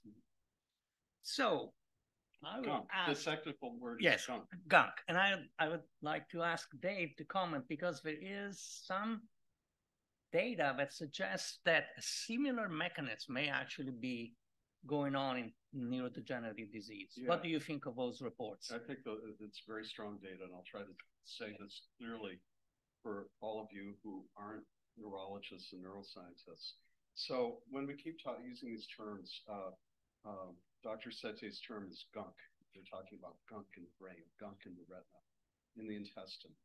What we're talking about is when someone dies with one of these diseases, and their body, and specifically in this case the brain, is examined by a neuropathologist. Often before that analysis, it may not always be clear what sort of disease that person had. So, for instance, there's a lot of people who are diagnosed at some point with Parkinson's disease, but their symptoms are, except for a specific loss of dopamine neurons, which gives them the tremor and the motor disorder, they have all the features of Alzheimer's disease. So some of these diseases really are in a textbook, they're differentiated, but in people, they're not. And the way that neuropathologists, after you die, can say, oh, I think you had this particular disease, is by examining what he accurately calls gunk. These are different kinds of gunk, and they may be in different places. So in Alzheimer's disease, most of you read about this. I've heard of plaques. That's an old term. It goes back 100 years. And tangles, which goes back almost as long. And these are made of very specific proteins that become gunk in Alzheimer's disease. One of them, the tangles, is increased inside of the neuron. The plaques are typically outside of the neuron. There's actually some interesting, despite the fact that this has been known for 100 years, there's some interesting debate right now about where these plaques are made. Were they made first in a neuron that died and just remain there, or is it all being secreted from neurons? By the way, it may be secreted because of infection. So again, we go back to this inflammatory stuff. In Parkinson's disease, the neuropathologist can say, if you had Parkinson's, on the basis of a very specific kind of gunk, which is found in specific cell types. It's called a Lewy body, after a fellow Levy, who discovered this, again, about 100 years ago. It's only in the 1990s that it became clear what that protein is.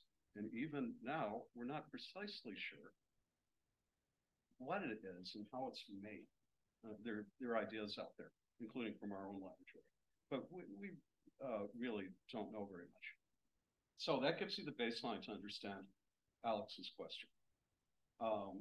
There is an idea that essentially came from a fellow that was won the Nobel Prize for it, was studying mad cow disease and related diseases. You may have heard of Creutzfeldt-Jakob syndrome or some other diseases like this. There's one that people got from eating bats in Guam.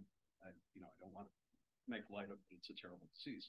But he said, oh, this is something, it's not really a virus because it's your own protein and it gets misfolded.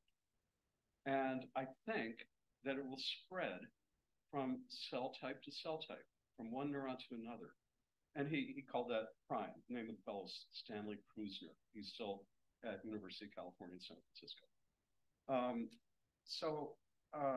People, when Krusner introduced this and came up with a tremendous amount of data that made this theory very convincing, in spite of essentially the entire field of neurology saying that's impossible, people started naturally to think, well, is this happening in these other diseases? And there is very good evidence for this, but it's you just heard David saying, well, I don't exactly trust anything that's in a mouse model. I mean, I trust it in mice, but that doesn't mean that mice are walking around with Parkinson's disease, and they certainly are not. However, the idea was examined by women at the University of Pennsylvania. Her name is Virginia Lee. And Virginia took, she did this in a few ways, but she would take these aggregates from people. This is one of them, she did this, and implant it in a mouse brain. And lo and behold, this misfolded gunk would move throughout the brain in a very patterned way that you could study. So this was very convincing. And the thing that really convinced me, and I think most of the people in the field, is that if she prepared a specific mouse where she removed that gene and then put in people gunk, there was no spread.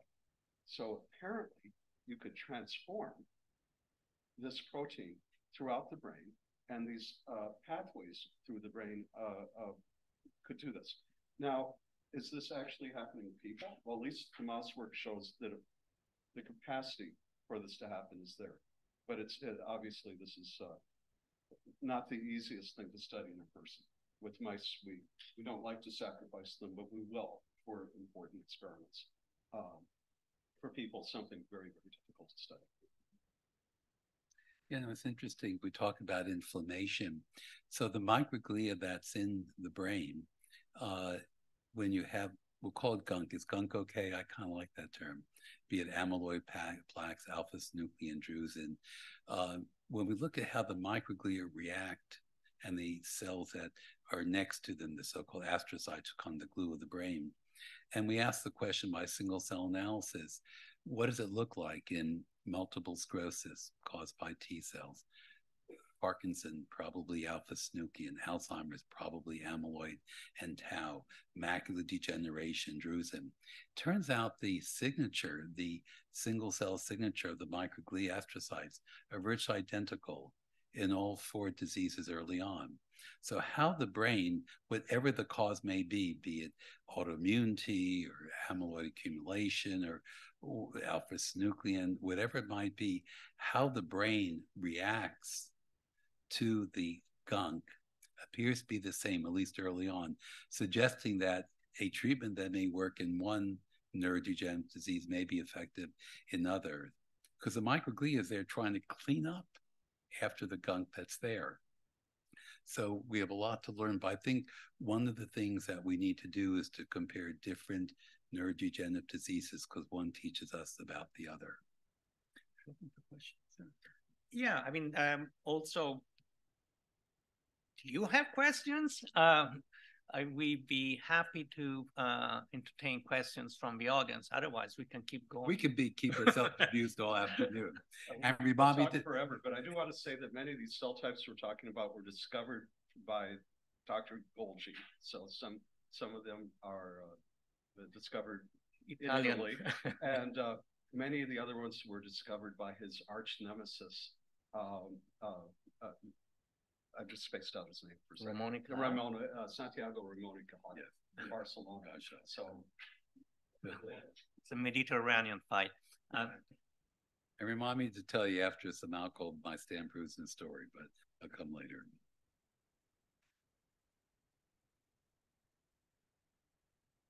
Don't everyone speak at once. Give them time. Okay. Dr. Goretti, bring up something. So my ex-student, that's why I did it. So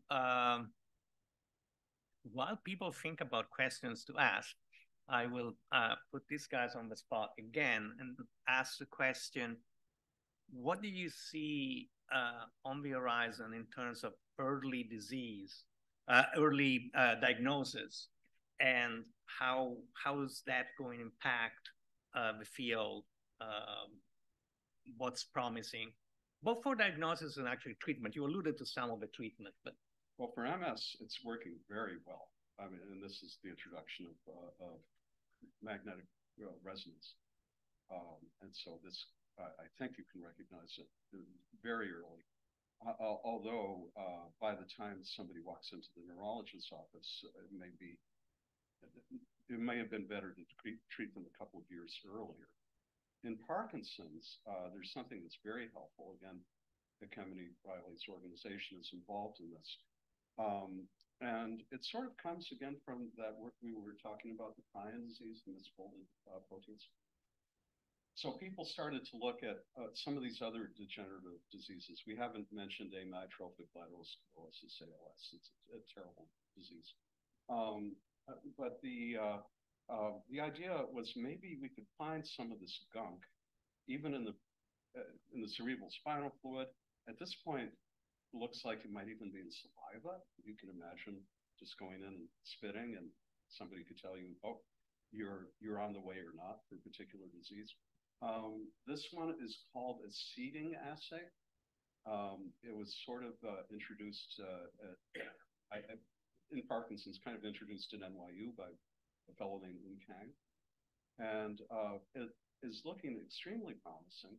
Of course, we'll have to see how it really unfolds. But at this point, it has something like around 90% accuracy likely for earlier detection of Parkinson's disease. So for the type of treatment that Dr. Hafler was just talking about, when do you start it? By the time somebody walks into the neurologist's office with Parkinson's, they've already lost as much as 80% of the neurons which are going to die in the disease. So even if you slow down the rate of neuronal death by 50%, which would be amazing, right?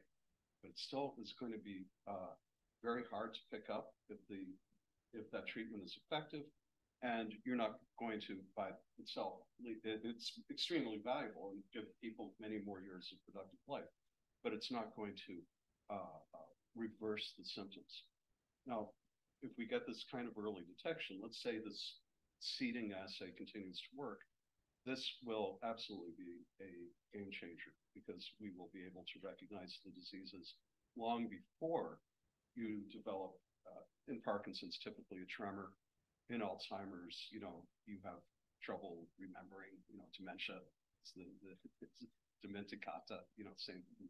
So you'll be able to recognize this long before, and if we can make it very, very simple, like a blood draw or saliva, it really has potential of vastly changing the treatment of these kinds of diseases. I'll just say in Alzheimer's, there's a CSF test you can do, which I believe within next year there'll be a blood test.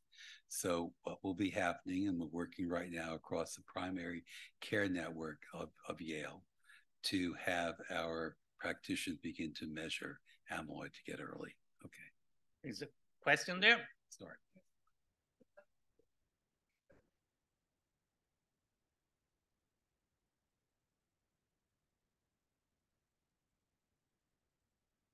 Yeah. No, it's our area. It's our area. Could you repeat the question? 20. What's the role of 23andMe? So, full disclosure, though she sold the company, I know Ann Moshecki very well. She's a Yale graduate, Jonathan Edward College, my college, and we put in a grant together.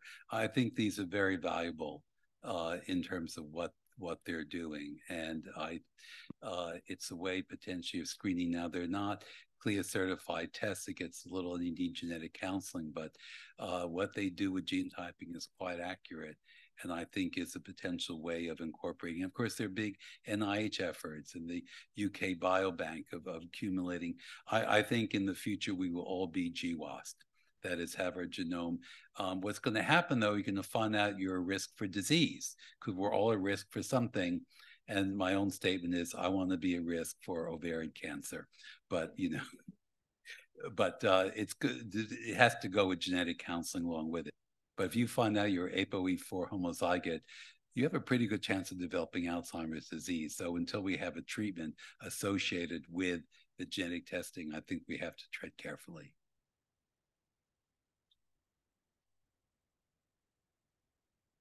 Kind of as a follow-up question, when you mentioned the work of Dr. Virginia Lee, I was wondering, like, to some extent, like, gene editing is a possibility if it's involved with mice. If, I'm sure that, like, getting used to humans, it's a whole different levels, but I'm just, You must be a biologist. But biologist turned computer scientist, but yeah. Yeah, well, it's CRISPR. So what you were asking is with new techniques that can actually go into the genome, into your DNA, and, for instance, remove a disease gene, or you have a specific mutation.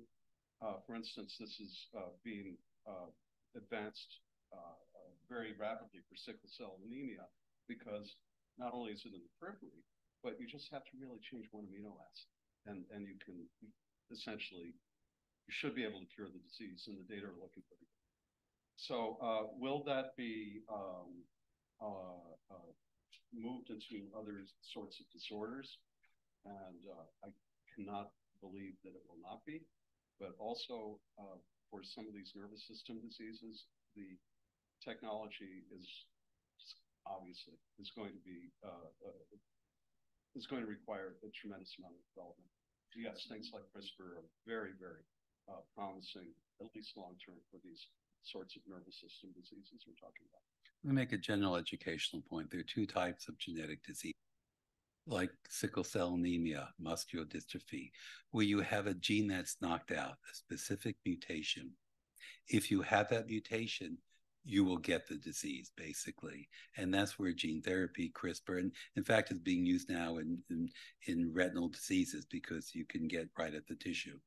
But most of the common diseases, not the genetic forms of Parkinson's disease or Alzheimer's, but the more common forms, multiple sclerosis, autoimmune disease, heart disease, are caused by hundreds of common variants we all have.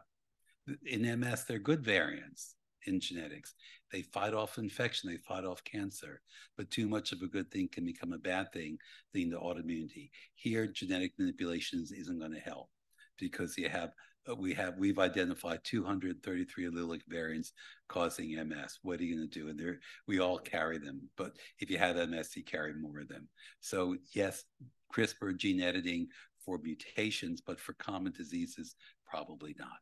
Following up on that, we have to be very careful as biologists of hubris in that while over 20 genes have now been discovered to lead to Parkinson's, it's not only that most people who develop the disease don't have any of those genes, but the incidence of identical twins, if one develops Parkinson's, it's no higher than unaffected twins that the other one will develop Parkinson's. So there's something else required. Identical twins tend not to both develop, in this case, Parkinson's disease. And it's one of the reasons to consider things like antibodies and T cells, where even identical twins have essentially because of genetic shuffling, have different genes. Yeah, and in that respect also, I don't want to open another kind of worms here. Too late. It's too late. But just want to point out that there is also a lot of data suggesting that, for example, viral infections, herpes virus infections, EBV, and so forth, and their reactivation may play a role in neurodegenerative diseases. And you probably are familiar with a situation with long COVID, where you've seen that a infection with SARS-CoV-2 in some cases can be associated with neuro symptoms that are persisting. And so obviously it's not exactly clear what's going on, but that thought is there. I'll be nepotistic for a second. A paper that's under review that turns out the spike protein induces gunk, amyloid, in the retina. When you put the spike protein into the retina, it induces amyloid cross-linking. And if you do autopsies on patients with long COVID, looking in the retina, it's full of amyloid compared to controls. My son, who's a retinal biologist, ophthalmologist who did the work, but I find it just fascinating. And also may allow him as a physician scientist to develop a test for long COVID, because you can actually look in the eye to see if you can find the amyloid. So I think that, again, this gunk, this cross-linking of proteins is probably common as an end stage of many different neurodegenerative diseases. And of course, EBV, we think EBV causes multiple sclerosis. 100% of MS, Epstein-Barr virus, the kissing mononucleosis. Everyone in this room has no, this particular virus. No, 93%. No. Somebody in this room. Who are you? No, it's because I said 100% of MS and the control population, 90-odd%. So the question, a recent study by a dear friend and colleague at the Harvard School of Public Health showed in millions of recruitees into the Army, where they measured the conversion to becoming EBV positive, Epstein-Barr virus positive as an adult, with transition to multiple sclerosis basically 100% of the time. Before they developed MS, within a few years, they developed EBV infection. So we think Epstein-Barr virus is breaking tolerance, inducing autoimmunity. Again, one of the things that can trigger neurodegeneration. The trouble is we haven't found any signature of EBV in MS patients. If it's that important, maybe hit run. By the time we see the patients, don't see it. We just started a study. We're doing tonsil biopsy. The virus lives in the tonsils and the nasal pharynx. So now we are doing tonsil biopsies, new onset patients, doing single cell analysis, looking for the virus in the B cells. We've done 4 or 5 so far, just starting to analyze the data. But it's a back and forth observations, coming up with biomarkers, going back to patients. That's what we do. It's a very important question. It's probably behind many different diseases. In particular, virus, which is almost universal in the adult population that we're talking about, causes B-cell lymphomas, causes mononucleosis, may cause Alzheimer's disease, or at least some forms of Alzheimer's disease, and looks to be causative in multiple sclerosis. Now, how come we all have this virus and most of us don't get any of those diseases? There's a very similar one that causes chickenpox. And likely most of the people sitting here had chickenpox when they were young, but most of you may not ever get shingles, which arises again in middle age. Especially if you get vaccinated. Yeah, it's a very good shingle vaccine. Listen to the immunologist. Get your vaccine. No, it's true. Yeah. You can ward the stuff off by getting a simple vaccine. So, but why do most people not get this? Do you want me to answer that? Yeah. Okay, here's why. Okay, that's not. Genetics. So when we took the 233 genetic variants of multiple sclerosis and we looked across other autoimmune, a bunch of 30 other diseases, we asked, where are the variants that are causing disease? What cell type are they affecting? There are ways of doing, not getting the details. But we have a way of asking, where is a genetic variant working with cell type? If you have kidney disease, the genetics are working in the kidney. When you have muscle disease, the genetic variants are working in the muscles. There are 2 diseases where the genetic variants are working in B cells, lupus and multiple sclerosis, both of them associated with EBV. So we think it's the bad interaction between the virus and genetics, and getting into more detail, but we think viral proteins are hitting the open chromatube where there are genetic variants which allow breaking of tolerance. That's our working hypothesis. I hope you discovered this, David. It would be very cool. It would be neat. But we'll probably fail, but we'll try. Yeah. There were other questions in the audience.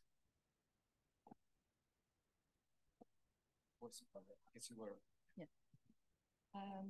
So at Johns Hopkins, we are trying to study how senescent cells affect other degenerative diseases like osteoarthritis. And how. Which one, I'm sorry? I think the mic is on. Yeah, the microphone is definitely not on. Hello. There we now. go. It should be closer. So at Johns Hopkins, we are trying to study how senescent cells affect some degenerative diseases like osteoarthritis, or how they're involved in fibrosis. But it's very difficult to define what a senescent cell is. And so I have this question for you. And how do you think the senescent cells are involved in neurodegenerative diseases? Well, especially in neurons, because they're post-mitotic, right? You're another biologist, obviously. No. So yeah, so it's very hard to define senescence. Yeah. I don't know. It's a great question. Yeah, how do you define a senescent cell? Has it undergone more replications? It was chromatin shorter. What do you? How do you? Right, and it will depend on the cell type. Yeah. So yeah, I don't know either. You can identify older people's cells under the microscope. You know that? You could tell roughly how old somebody was by looking at a brain slice. Just tell me what you mean by older. I don't know what that means. Older than 25, David. But you get an accumulation of this stuff called lipofuscin, which is a lysosomal pigment that doesn't get turned over. Also, we're talking about a lot about, I've been not trying not to use terminology, but the substantia nigra neurons, or the dopaminergic substantia nigra neurons, sorry, that are the ones that cause the motor disorder, the death which causes the motor disorder. They start with no detectable neuromelanin, the black pigment. That's why they're called substantia nigra, right? It's because of this black pigment. And you start life with none, and you get progressively and linearly more and more data. So in a sense, that's senescence for neurons. But we all have. So it was a question back there, I believe. I'm not a biologist. I'm an international management professor. So, and also, I'm an advocate of ISSNAF's work in encouraging cross-national collaboration and also cross-disciplinary collaboration. Dr. Riley talked a bit about this, but I would appreciate hearing from each of you how your international and cross-disciplinary collaborations have impacted your work. Well, I initially called Dr. Sette because he's from Rome and my wife is from Rome. This is actually it's actually true. And I do a lot of work with Sapienza. We have a very active team with them. Also with the we keep referring to ASAP, but we have people in my group, for instance, from Sweden and from a whole variety of countries. I don't know if that gets at your point, but it's absolutely required to be international. And also something that, again, I keep referring to Ekemini, sorry, Ekemini, but she was talking about a mutation that hadn't even been discovered because that population, which is, I think, Yoruba, Nigerian, okay, they had not been sufficiently analyzed. So this means that we must be international in scope, or we're just going to miss some of the most important clues. So our MS Genetic Consortium has 86 sites around the world. Yale has we just received a grant working with Le Petit Salpêtrière in Paris for interaction between U.S. and French scientists. Maria Grazia Roncarola and Comey, and we've been working with Ms. Prada and the Prada Foundation. I mean, and I think I have one American postdoc in my lab. It's in Japan, though, with the Riken Foundation. So we don't see boundaries. Yes, certainly, in a way, the biological science community is blessed with a very high degree of international, I mean, to a point what you're saying, I mean, we have a grant for NIH to sponsor a American postdoc. And it's often difficult to find the American, because in my lab is people from Italy, from Austria, from Brazil, from Korea, from it's very, very international. The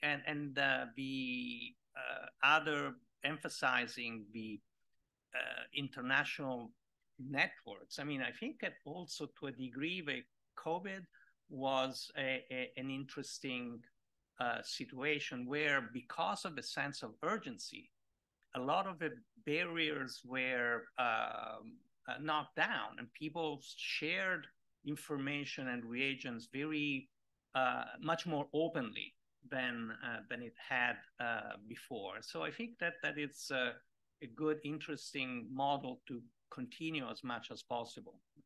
And getting into the point of sharing, I think one of the most important things now, and I so applaud ASAP for helping develop the model for doing this, is to share data. What I tell the students in my laboratory, don't worry about people stealing your ideas or data. That people don't do that by and large. They're working on their own things. And the much bigger problem is after you publish it, no one cares. So get it out there, okay? That's good. The only people that read your papers are your competitors.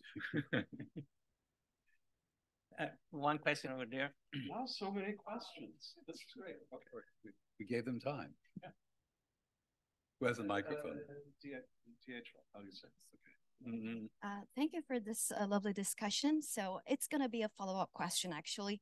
George Washington University International Science and Technology Policy Institute. So for my policy research, I was wondering what are the policy barriers that you are facing as leading scientists in this very recent research of especially Parkinson's disease and neurodegenerative diseases. Thank you very much. Yes, what policy would like to change? Well, first, we would like to, boy, am I going to get in trouble. We'd like our House of Representatives to decide that there was going to be a budget to support scientific research. That would be very nice.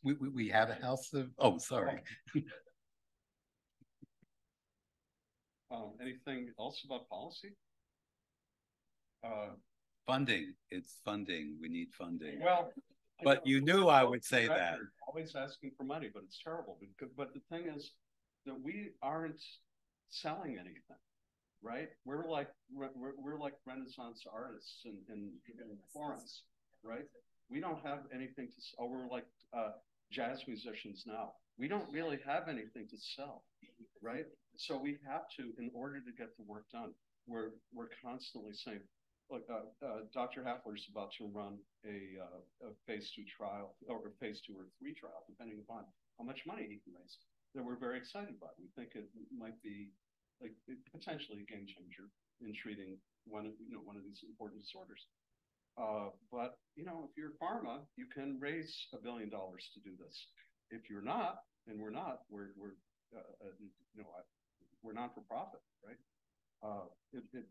It's much harder, and also many of these things are not patentable, right? Some of the treatments we want to do, people way off patent. No pharma will touch it, so we are forced to go to foundations and NIH and et cetera, other national ones to support this work. Yeah, I think it's a really important point. I think policy that allows us to take drugs that are now off patent, to be able to, because we know pathways now, and they've been out there for 20 years, and allowing us to have the funding to rapidly do clinical experiments, I think is critical, because right now the way industry works, and I have another child who's head of venture at Sanofi, they're there to make money. They're publicly. Yeah, absolutely. No, they're for-profit companies, and they have to, unfortunately, look at things in terms of for-profit. But once a drug is off-label, as David said, they've lost their incentive to fund it. So how do we fund things? Because the answers to many of these diseases are maybe right there in front of us. But and the cost for us to do a clinical trial, their clinical trials are in the billions. We can do it for a lot less. So I think that is a policy decision the NIH could make, or foundations, to allow us to move rapidly. Because we've spent 30 years developing these drugs. Thank you. Make sure we get Tori back here. This is what she was my graduate student. So even though she's years out of the laboratory, I still take my prerogative to give her a hard time. Well, back to the science part. So I was wondering if you see other correlates between viral infection and other neurodegenerative diseases beyond Epstein-Barr virus and multiple sclerosis, or working hypotheses towards that. Towards that. Well, there are, for example, there are correlates between chikungunya infection and arthritis. There are very clear links between Zika and congenital defects. Remember the microcephaly. And in general, flaviviruses have been, flavivirus family, for those of you that are not aficionados of viral taxonomy, it's where dengue, Zika, and West Nile, there are, and Japanese encephalitis virus. That should just already tell you something. So there are a number of viruses that clearly can cross into the brain and create havoc, and oftentimes they do that in a mediating inflammation, but in many cases that is in an acute fashion. So that's why you see that as opposed to the herpes viruses such as EBV and the chickenpox, which are more, they're chronically infecting, and then they hide in a latent I mean, the sad one might be Rasmussen's encephalitis, which fortunately is rare. I don't know if you've ever seen it. Sure, yeah. We have a case right now. But it's I'm sorry.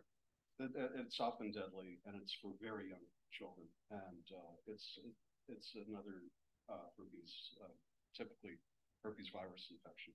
But let me just give an example in animals, which teaches a lot.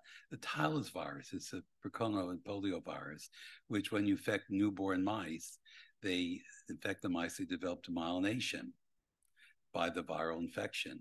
If you immunosuppress the animal, the virus is dormant and they don't get sick. So here's an example in mice, a very clear example of a virus inducing inflammation, and it ends up inducing autoimmunity.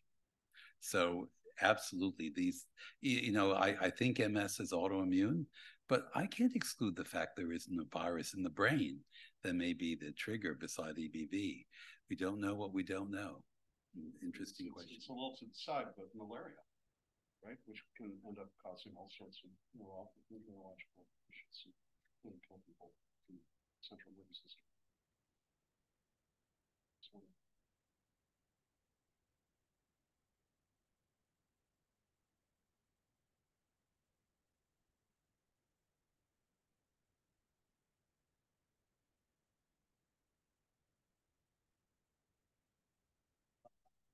Just speak loud. Yeah. So a very simple question. So if I give you right now mental power, and you can choose one single exam or screening or something that every single person can get once a year, right? In terms of the value of life marker, which one would you choose? I mean, everybody gets the physical examination once a year. So you would like MRI or? Oh, I do a spinal tap on everyone every year. Because then we're looking at the fluid. I actually had one a few months ago as a control for the Parkinson study. Not a big, and then we're really looking at that. I'm an immunologist. I love the cells there. I think it depends what disease you want to go after. I mean, for the entire population, you said you have a magic power and you can choose one. How magical? I don't know. Probably the one that's going to happen is going to be amyloid for Alzheimer's disease. That's the magical test that we're probably going to be doing within the next few years to screen for individuals at risk, along with genetic testing to see who's at risk, if I had to guess. Right. I mean, actually, maybe if I had the magic power, I would genome sequence the whole planet. That would allow you to draw in a prospective fashion inference that you can't, and you would see that certain diseases are associated with certain genetic makeup to a power much higher to what we can do today. But that wouldn't cure anything. But what disease do you want to be at risk for? There is one question over there.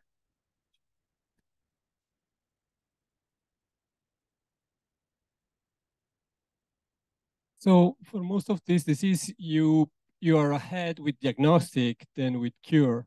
So my question is, what are the benefit and the risk of people knowing that they will be sick, they don't know how to cure, and maybe also oh no, I want to address information. No, I really want to address that. Used by the policy. Is excellent, and it comes up all the time.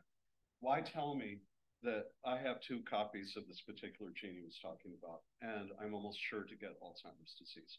Because we don't have a way to treat it, right? And so your question comes up all the time. The other way to view that is the reason we don't have a way to treat these diseases is because we start too late. And we probably already do. And this is another thing Dr. Hafler said a few minutes ago. Some of these ways that we can treat, for instance, there's an idea from Northwestern University that you may be able to ward off Parkinson's disease by using a common drug that's used for heart element called dihydropyridines. Probably many people a number of people here are on these drugs. It may work, but the problem is by the time somebody walks in with the disease, they have already lost most of those neurons. So we can't test it. This is a major reason to go ahead and get these, because if we can identify these diseases long before most of the damage has happened, then that's really, I think, the only way we're going to find treatments.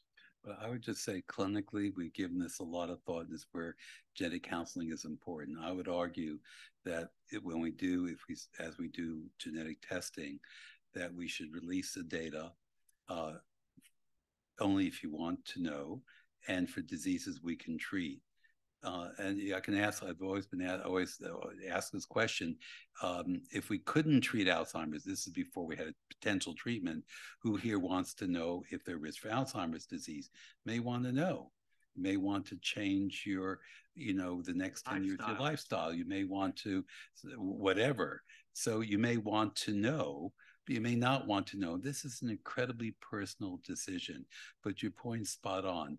If we don't have a treatment, you may not want to know. I personally don't want to know if I'm at risk for Alzheimer's disease. I'm sure my children will remind me as I begin to develop it. So tough, it's an ethical question.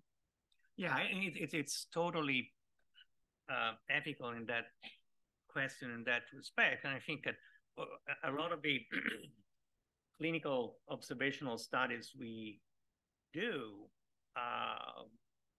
becomes a blood donor, and they are consent to genetic testing. And then we ask them, do you want us to call you back or not? Because you might not want to know. But what if while we do our experiments, we see something?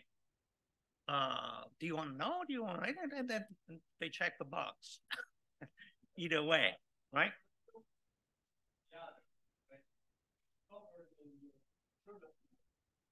Yes, and that's a genuine worry. Yes.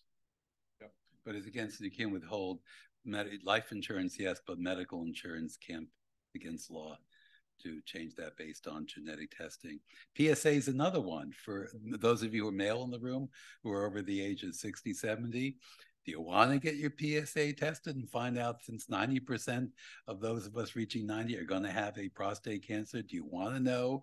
It's probably going to outlive you. So, all kinds of questions out there. And now this goes a little bit off a tangent, but it's an interesting thing in the sense that with the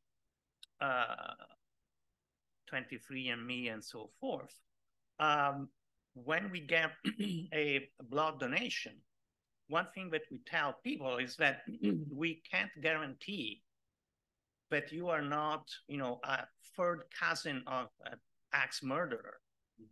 And if the FBI would subpoena us and say, we want to have a genetic testing of the DNA to see if your third cousin is indeed the axe murderer, we could not defeat a subpoena. We would have to.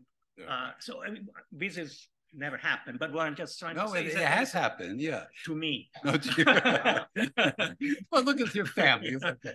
But the point is that there are all sort of new issues that come up in knowing or not knowing, and what information may become available later on. Let me tell you the worst one. So at first, that MS genetic study was a trio design: mother, father, patient. And I know this may be hard for everyone to understand, but it turns out who your daddy is may not be who you thought it was. And about 10% of the time, it didn't go the way you would have thought. So what do you do with that? So be very careful with genetic testing because you could find out something you may not want to know, or your parents may not want you to know. It's life, folks. So, okay, yeah. that's the così.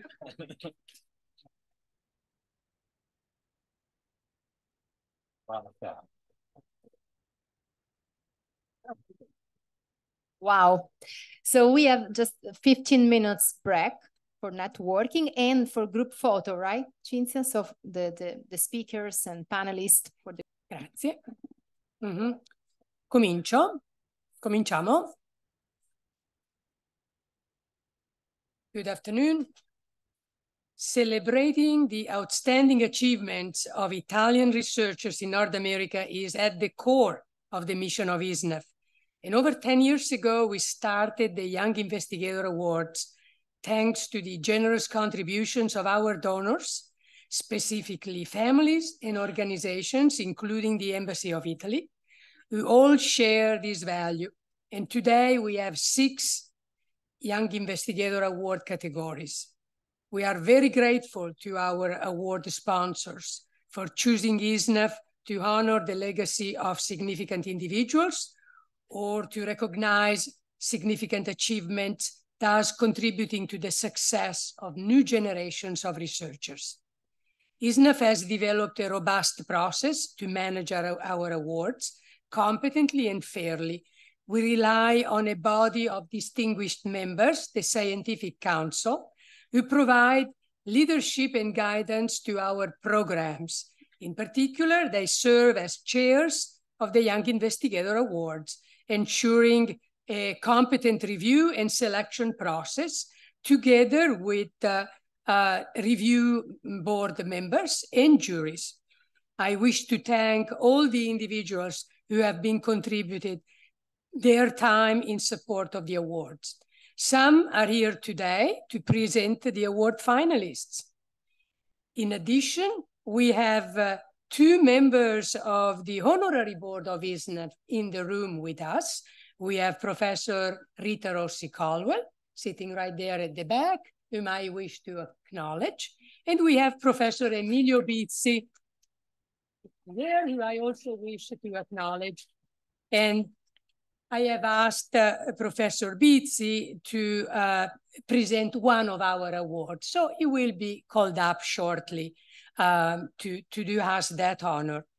Let me start by calling back Professor Alessandro Sette to present the Embassy of Italy Award. Thank you.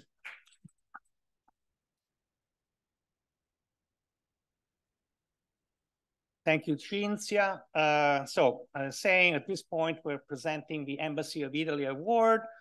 This is in its 4th edition, and each year it's a different topic. And this year, the prize recognizes a young Italian investigator for outstanding contributions, you guessed it, on neurodegenerative diseases and aging.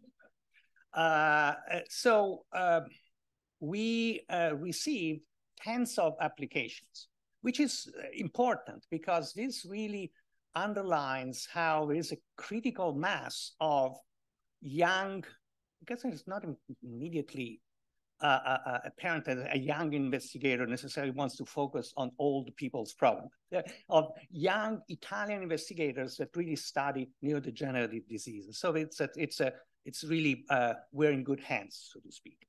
So these applications, as pointed out, were reviewed by a panel of men and women scientists. I should have said women and men scientists, but I screwed up. Women and men scientists that selected the 3 finalists.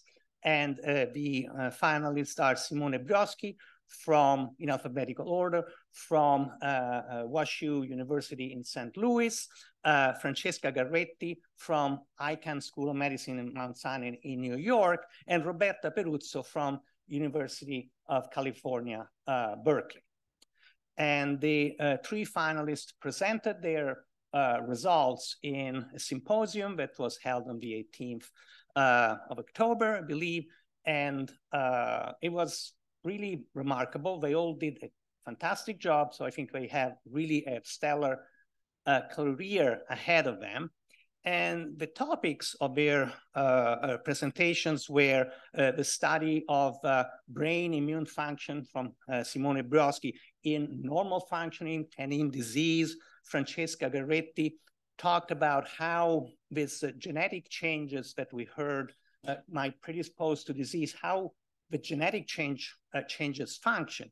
And Roberta Peruzzo talked about the specific targets at mitochondria and lysosomal organelles as potential targets for ameliorating neurodegenerative diseases. And so you can appreciate by the topics of this presentation, like we are really in a good place, like David Happer was saying, like when he started, it really was a black box, and now we're really seeing molecular mechanisms. So the jury reviewed the applications and eventually was selected Dr. Garretti as the recipient of this year.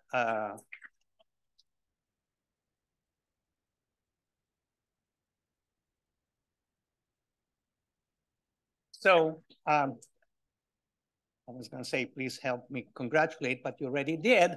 So at this point, if Dr. Garretti could come to the podium and have a picture. Yes. Yeah. Congratulations. Okay.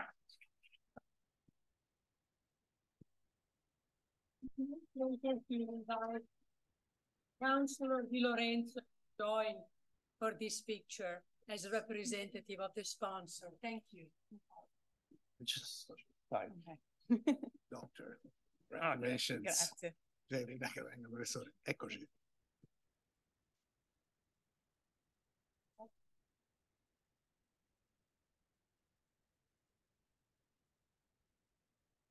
Thank you. Congratulations again.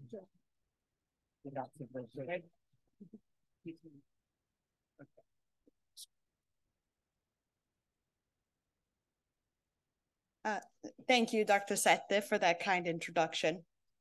I'm truly honored to be a recipient of the 2023 Young Investigator Award of Italy Award. I would like to thank the award chair, the jury, and the ISSNAF leadership for this opportunity and for this recognition. I share this award with those that have been seminal in my training and career development. My PhD advisors, Dr. Salter and Dr. Agalio at Columbia, and also my current postdoc advisor, Dr. Goat at Mount Sinai. And of course, thank you to my supportive and growing family. All of us in this room today share two passions, our love of science and our love of Italy. I'm so proud of our Italian heritage and to be considered alongside such pioneering researchers in our field. As we heard earlier today, we are at a turning point in understanding the drivers of neurodegenerative disease. A shift in the focus of the role of the immune system as a driver rather than as a consequence of the disease will hopefully pave the way for new and better treatments, the treatments in harnessing this immune system. Thank you for highlighting the importance of the ongoing research in the field. It's an exciting field to work in, and I look forward to all that is to come. Thank you again.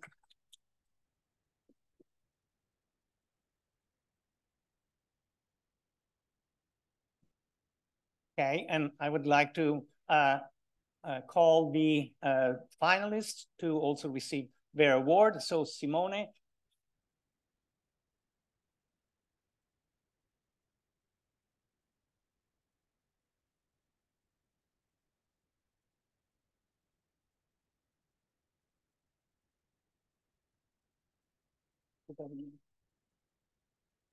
We need to take it.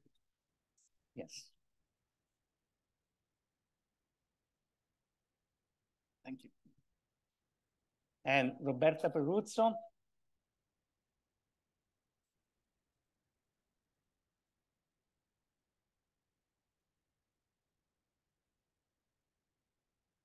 Congratulations.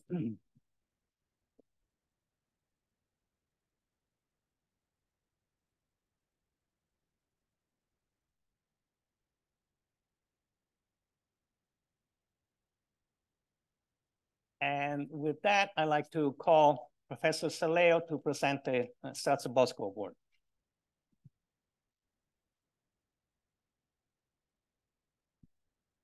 Thanks, Alex. Good afternoon, everyone. My name is Alberto Saleo. I'm a professor and department chair of the Material Science Department at Stanford University. But I'm here speaking to you as board member of ISSNAF and as the chair of the ISSNAF Young Investigator Franco Strazza Bosco Award for Research in Engineering with focus on sustainable energy. This award was established in 2013 with the generosity of the Strazza Bosco family in memory of Dr. Ingegner Franco Strazza Bosco, and we're very honored here to have Mario Strazza Bosco with us.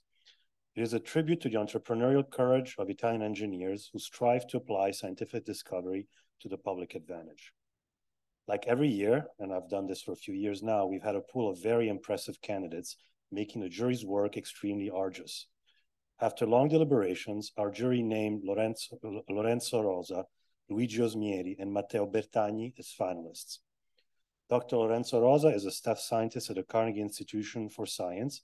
He's also an assistant professor at Stanford University by courtesy. And he talked about, in the symposium, he talked about achieving net zero energy emissions in agriculture through innovation in fertilizers and irrigation. Dr. Luigi Osmieri is a staff scientist in material synthesis and integrated devices division at Los Alamos National Laboratory. And the title of his application was Catalysts and Electrodes for Affordable Hydrogen Generation and Utilization. Dr. Matteo Bertagni is a postdoctoral fellow in the Civil and Environmental Engineering Department and the High Meadow Environmental Institute at Princeton University, and his application was entitled Environmental and Climate Trade-offs of Hydrogen Energy. With the jury, we're really pleased that we saw a broad swath of engineering in the service of sustainable energy and societal benefits. These were a lot of fields that were represented by our finalists. After the symposium, the jury was once again tasked with the difficult job of declaring the winner. And the winner of the 2023 ISSNAF Young Investigator Franco Strazza Bosco Award for Research in Engineering with focus on sustainable energy is Luigi Osmieri for addressing the challenge of producing green hydrogen from water at low cost by developing materials that don't require rare and precious metals such as platinum. We can congratulate Luigi.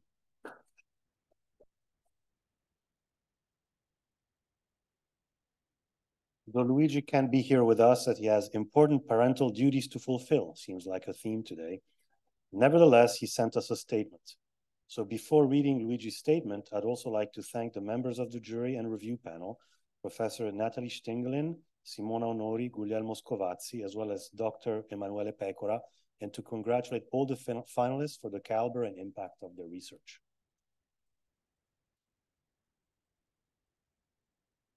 Now the statement from Luigi Osmieri. Dear jury of the Franco Strazza Bosco Young Investigator Award 2023 and dear attendees of the ISSNAF Annual Event. It is a great honor for me to receive this award and to see my research efforts in the field of sustainable energy recognized by such a prestigious community and such an important location.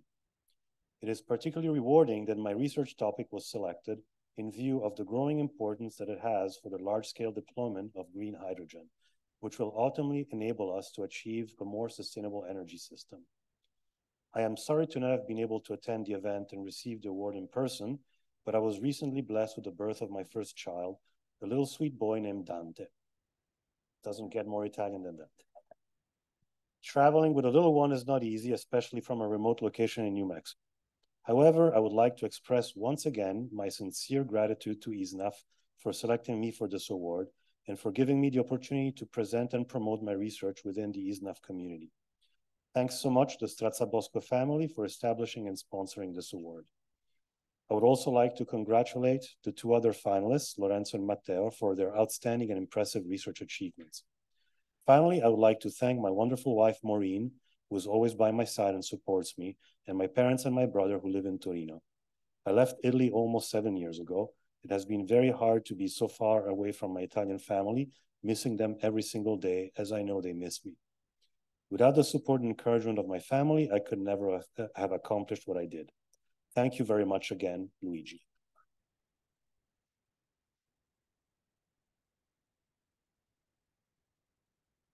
And now I would like to call the finalists to the podium for the certificate and a photo, and I will start with Lorenzo Rosa.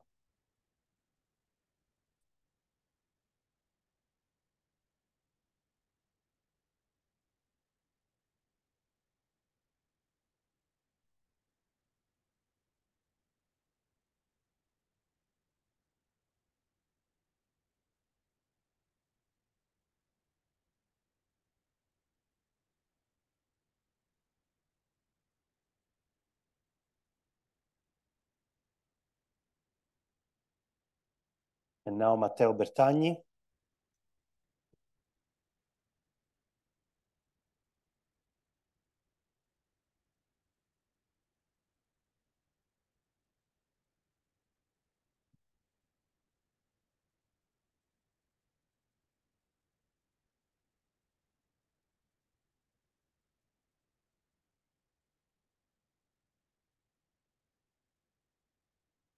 Next, I will call to the podium Professor Patrizia Rossi to present the INFN Bruno Tuschek Award.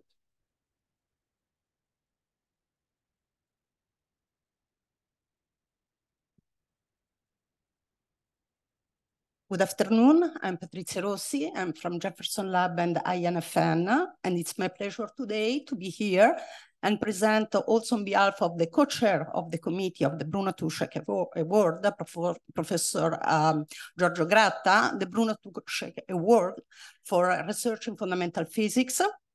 As the Vice President of INFN already told you, this award has been established last year in 2020, and we are really grateful for the generosity of INFN to support this award, to fund this award.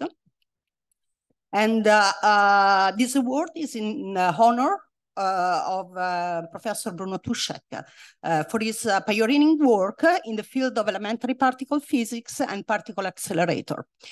This award recognizes contributions in the field of fundamental interaction of matter, such as elementary particle physics, nuclear physics, cosmology, and the physics of particle beams. You have heard about Bruno Tuschek. He was an Austrian physicist. He initiated the development of the collider, electron-positron collider, and where he did this in the Laboratori Nazionali di Frascati of INFN. He came to Italy in the late 50s. In 1960, he gave his first talk about this possibility, and the first collider that he called ADA, Anello di Accumulazione, was built in Frascati under his supervision in 1960. And it was a success, and these results really impact the field of the acceleration physics around the world. And if I can say, I'm especially proud to give this award because I am from INFN, Laboratori Nazionali di Frascati, and I start my research using one of the sons of Ada, Adone, to start my research in physics. So coming to the finalists, we found extremely hard to choose the winner this year.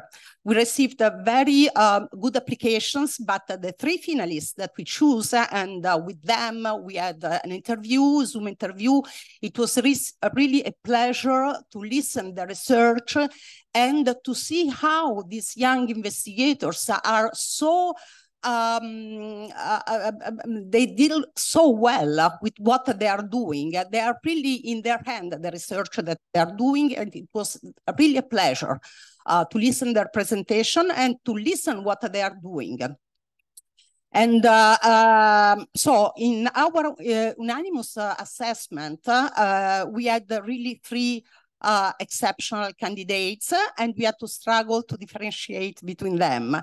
But we often say this to make people happy, but really, this is the reality in this case. So I announced the three finalists now. The three finalists are Dr. Sofia Fatigoni from Caltech, and she presented that research on the BCEP experiment in South Pole cosmology, very, very interesting. Dr. Simone Mazza from UC Santa Cruz, he really is developing really cutting-edge technologies for future particle physics experiments. Very, very important. And Dr. Chiara Trovatello from Columbia University. So these are the finalists, and at the end, we decided the winner is Dr. Chiara Trovatello for her contribution to bring bridge macroscopic and macroscopic nonlinear optics to generate entangled photons at the nanoscale. Beyond impacting quantum information, our research opens up exciting opportunities towards the investigation of a fundamental mechanism like electron-electron interaction at the single photon limit. Please, Dr. Trovatello. Congratulations. I think you have to, or I have to. Definitely. Well, okay.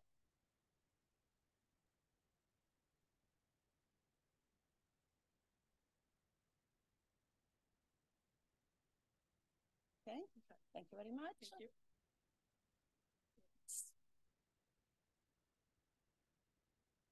Okay, thank you very much. I'm very honored to be here and to receive this award. Thank you very much to the Italian Scientists and Scholars in North America Foundation for the award, to everyone involved in the jury. It's particularly special and important for me to receive this award by ISSNAF today because my career in research, and specifically my career in photonics and nonlinear optics, has really developed across 2 countries, Italy and the US.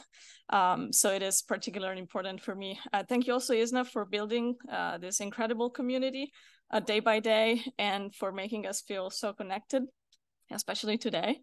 A huge thank to my mentors, Giulio Cerullo and Stefano Dal Conte from Politecnico di Milano, my PhD advisors back in Italy, and Jim Schuck at Columbia University, my postdoc advisor in New York. Giulio, Stefano, and Jim have really seen my drive, my passion for this job since day one. They have supported me and constantly provided guidance, help, and inspiration. So I really wouldn't be here if I hadn't met them along the way. Thank you to my family and my friends. Some of my friends have been with me since we were 5 years old, so I really have to thank them. They've been through the darkest and also the brightest days of my life, so I don't tell them enough how important they are for me. And finally, huge thanks to my parents, beyond being role models for me. They really supported me emotionally and also financially throughout my studies. And I just I feel very lucky because I could really pinpoint a city in the map and say, I want to go there, I want to study there, I would like to work there. And I did it. I'm not saying it was easy, but I had the opportunity to do it. And it's not something that everybody is born with. So I really want to acknowledge how lucky I was. So thank you very much again. This is an honor, and I'm very, very emotional, as you can hear from my voice. So thank you very much.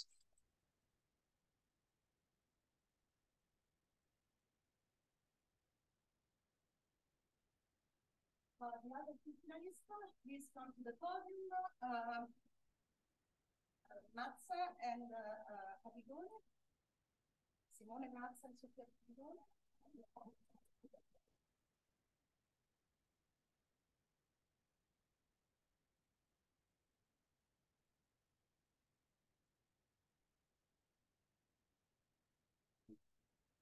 Yeah.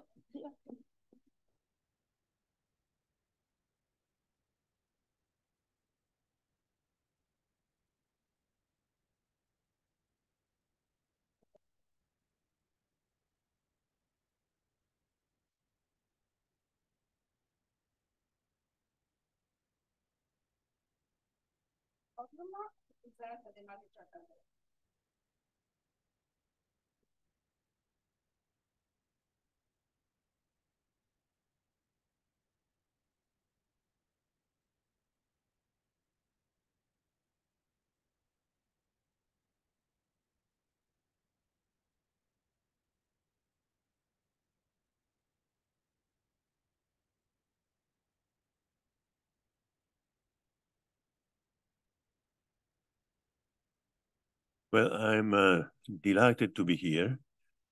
I was involved at the beginning with the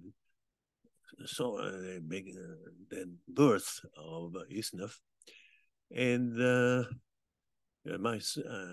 haven't been here for the last few years, but I'm really impressed by the development of activities that ISSNAF has set up. So I'm asked to present the award, the Gerla Award, to young investigators. And the Gerla Award was established by, I think his wife, in any case, is Professor Margaret Gerla. Her husband was a computer scientist who was particularly interested at UCLA, particularly interested in combining the activities of different computers. Anyway, the committee, the award Gerla committee, was set up and chaired by Professor Elisa Bettino. And the result of the works of the committee is three candidates. And these candidates, let me put them in alphabetical order. The first one is Alessandro Achille. He is a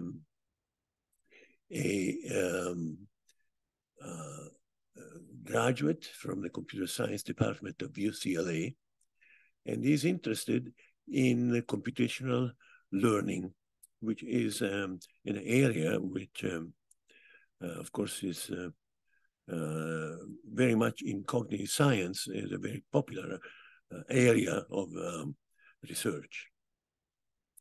Research that, of course, to a certain extent, was greatly influenced by Chomsky.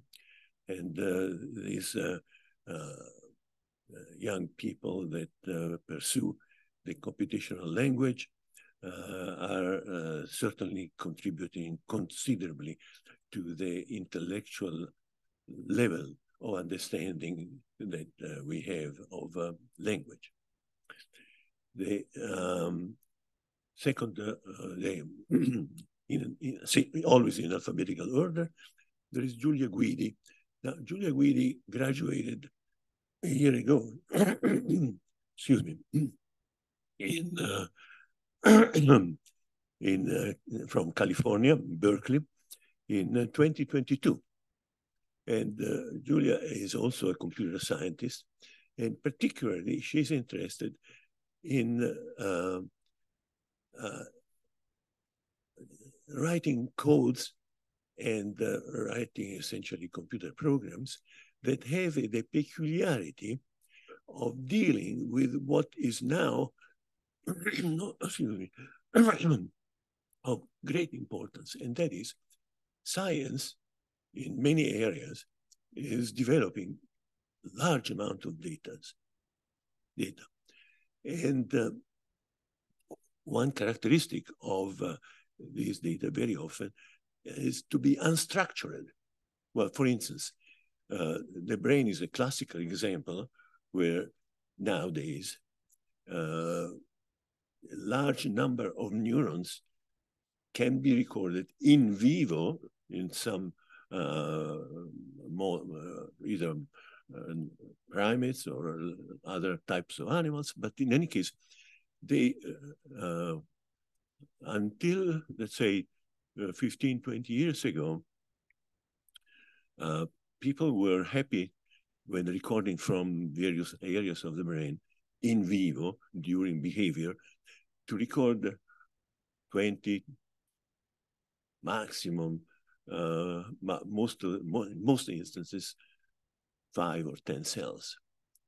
Well, nowadays, with the development, scientific development, can be recorded a large number of cells. We are talking about in the hundreds.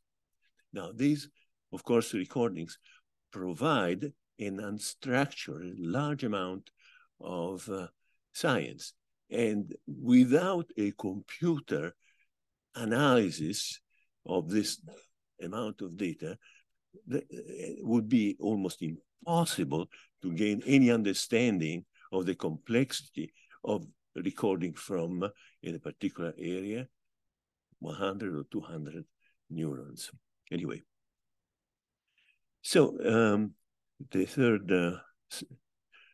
candidate that was selected was Giovanni Paolini.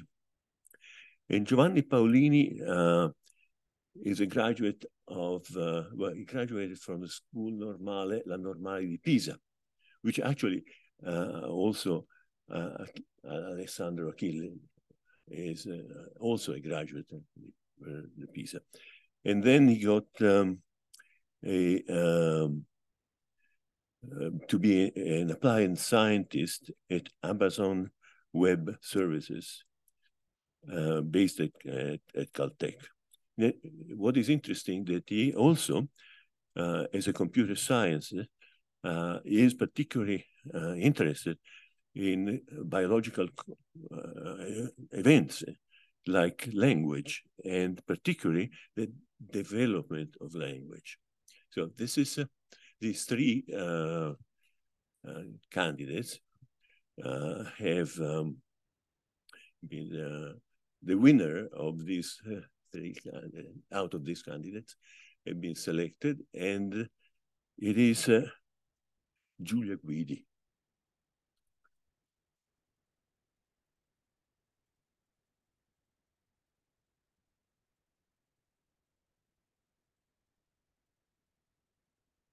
Yeah. Yeah. Yeah.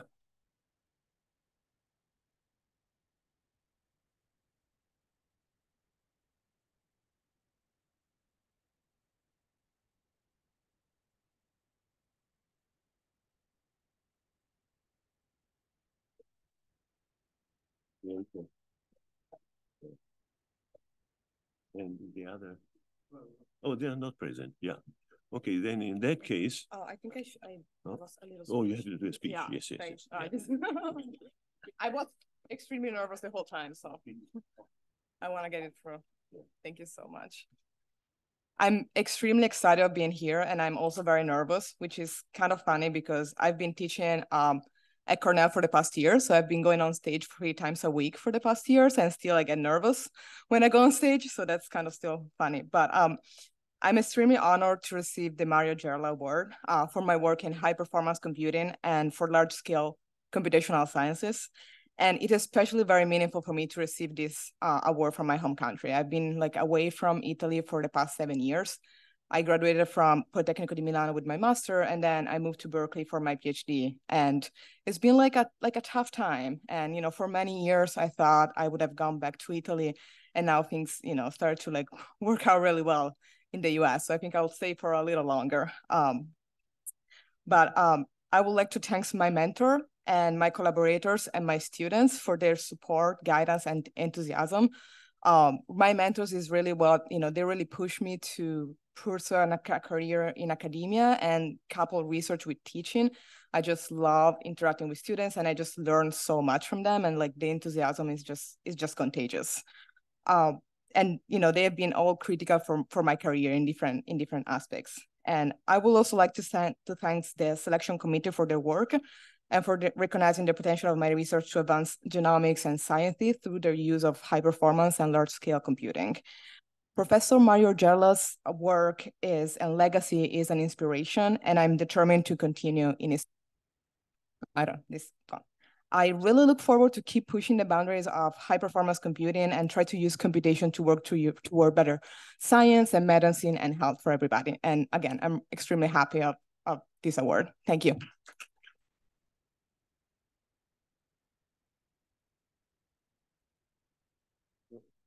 The next speaker is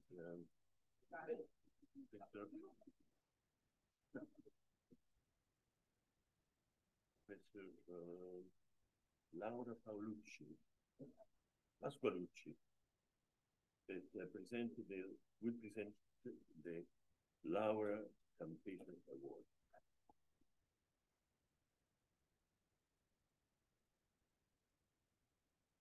Thank you very much, and good afternoon, everyone. I'm truly pleased and honored to be here and to present the Paola Campese Award for young investigators in the field of hematologic malignancies, which includes leukemia, lymphoma, and multiple myeloma. I'm presenting on behalf of Professor Dalla Favera, who's the chair of our selection committee and unfortunately could not be here today. And I'm also talking on behalf of Professor Colla, who is the third member of our final selection committee. So I have to say that again, we are very grateful to the Campese family who established this award in 2011 to honor the memory of their beloved daughter, Paola. And I think as a talented individual, there's no better way to recognize her memory than by acknowledging the young, talented researchers who are pushing the field forward, and I'm sure are on their way to become the leaders of the future in our field. So of the many applications we received, we ultimately selected 3 finalists, which again in alphabetical order are Dr. Antonio Ghilardi. Antonio is from the University of Pennsylvania, and he presented a work on novel approaches to CAR-T immunotherapies for the treatment of lymphomas. Dr. Elisa Mandato is from the Dana-Farber Cancer Institute at Harvard University, and she gave us a very interesting presentation on some molecular mechanisms underlying the pathogenesis of diffuse large B-cell lymphoma. This is the most common of all lymphoma subtypes, and I want to emphasize how important it is to understand why and how cancer develop in order to then improve the way we approach these patients and also to develop more effective therapies. And finally, Dr. Eugenio Morelli, also from the Dana-Farber Cancer Institute, who is instead very interested in understanding the role of long non-coding RNAs in the pathogenesis of multiple myeloma. Now you can see their presentations, I think, online, and I invite you to do it because then you'll understand how great they did and how difficult it was also to select the winner. But we had to make a choice, and the selection committee has unanimously decided to award the Paola Campese Award for 2023 to Dr. Eugenio Morelli.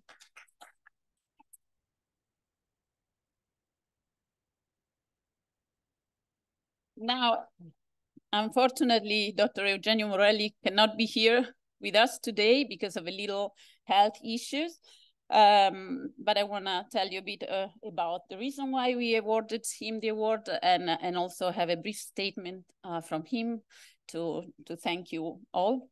The research he's presented to us and the reason why we were particularly interested in his work is that there was a very innovative approach on the role of these long non-coding RNAs in the development and potentially also as therapeutic targets for the treatment of multiple myeloma.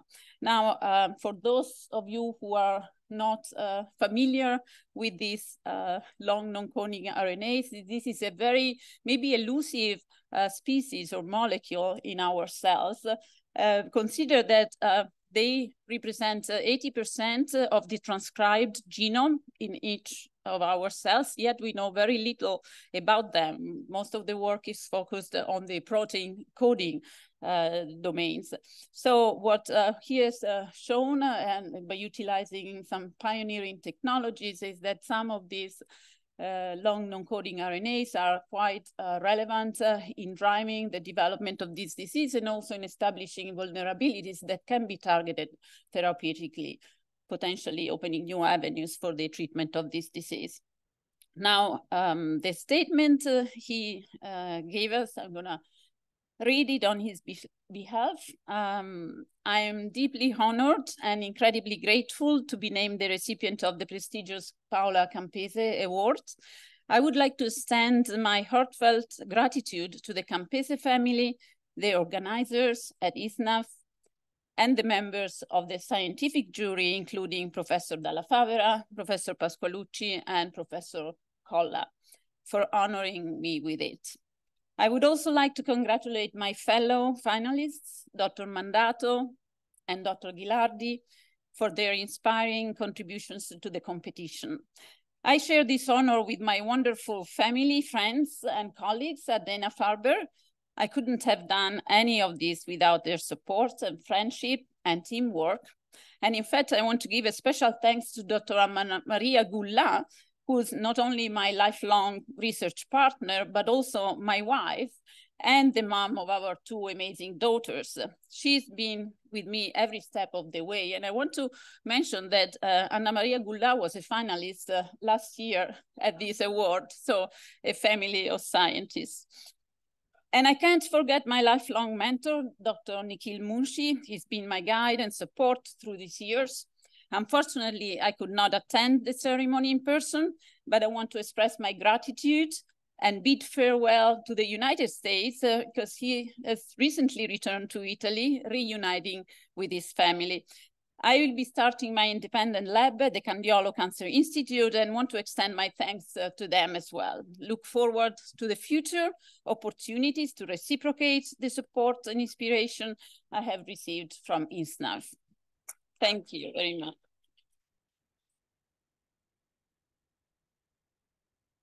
So this is a very nice example of an Italian who is giving back to Italy. I would like now to call to the podium the other two finalists to receive their certificate. I'm going to start with Dr. Mandato.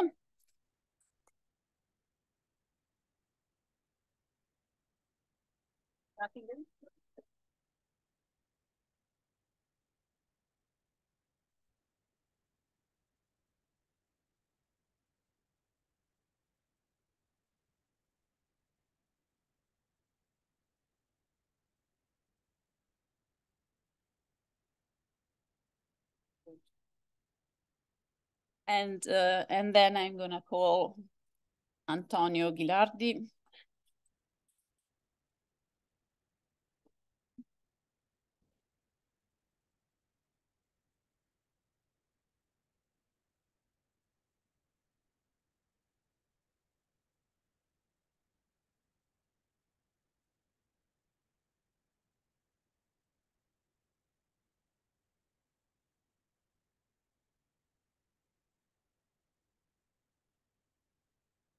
All right.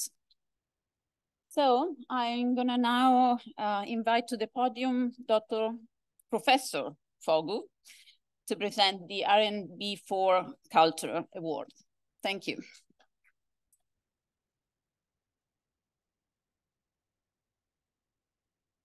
Okay, may I say Dulcis in Fundo? I have the honor, a distinct honor of being for a third time the chair of the R&B Award for Young Investigator in the Humanities. That's where it's a distinct honor because the humanities have not been as traditionally present in your midst as they are getting to be, hopefully, in these last few years. But I also want to thank immediately our sponsor, our financial sponsor, the Italian software and hardware company by the same name, R&B and Culture, and its founder, Fabrizio Renzi, who I will invite to join me to the podium to award the prize. The award recognizes the vibrancy of research in Italian culture and its evolving nature expressed in a variety of ways, such as innovation in uses of technology, originality of approach, contribution to wider questions and trends in the humanities at large.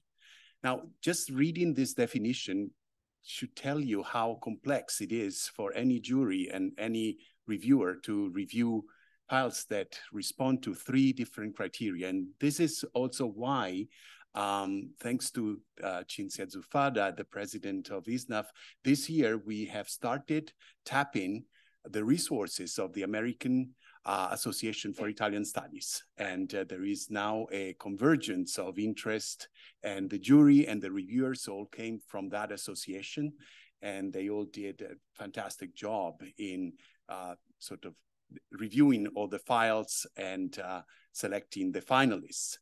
The 3 finalists in alphabetical order are Filippo Gianferrari, assistant professor in the Department of Literature at UC Santa Cruz, Angelica Pesarini, assistant professor in Italian Studies and Race and Cultural Studies at the University of Toronto, and Giancarlo Tursi, assistant professor of Comparative Literature and Translation Studies at UC Santa Barbara.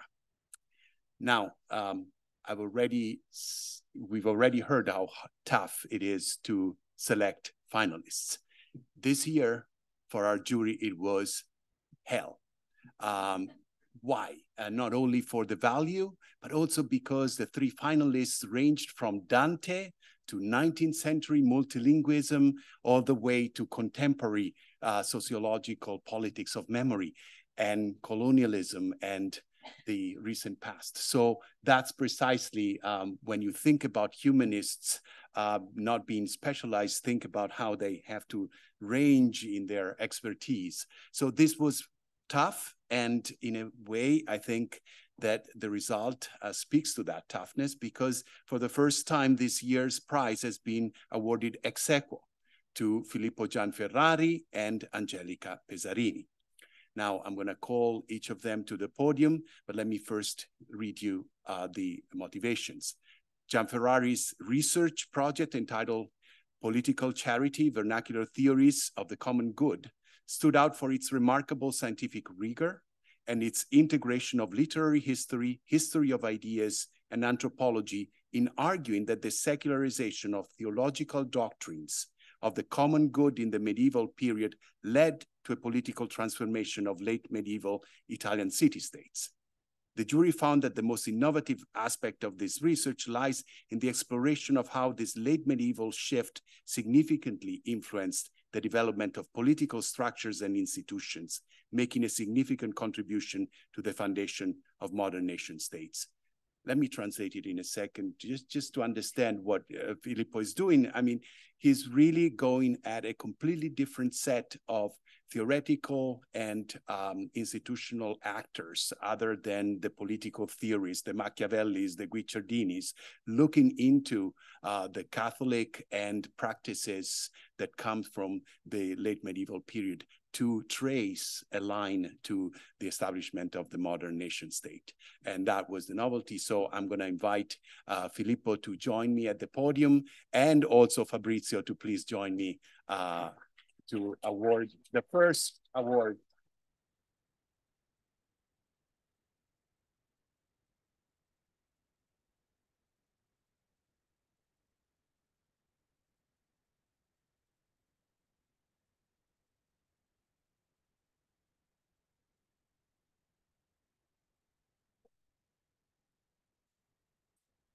So I want to thank you all for being here today. I would like to thank ISSNAF, the organizer, sponsor, and the jury of the RNB4 Culture Award.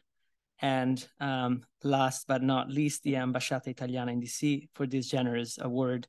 I'm truly humbled by your decision to select my project among the many other groundbreaking ones that entered this competition.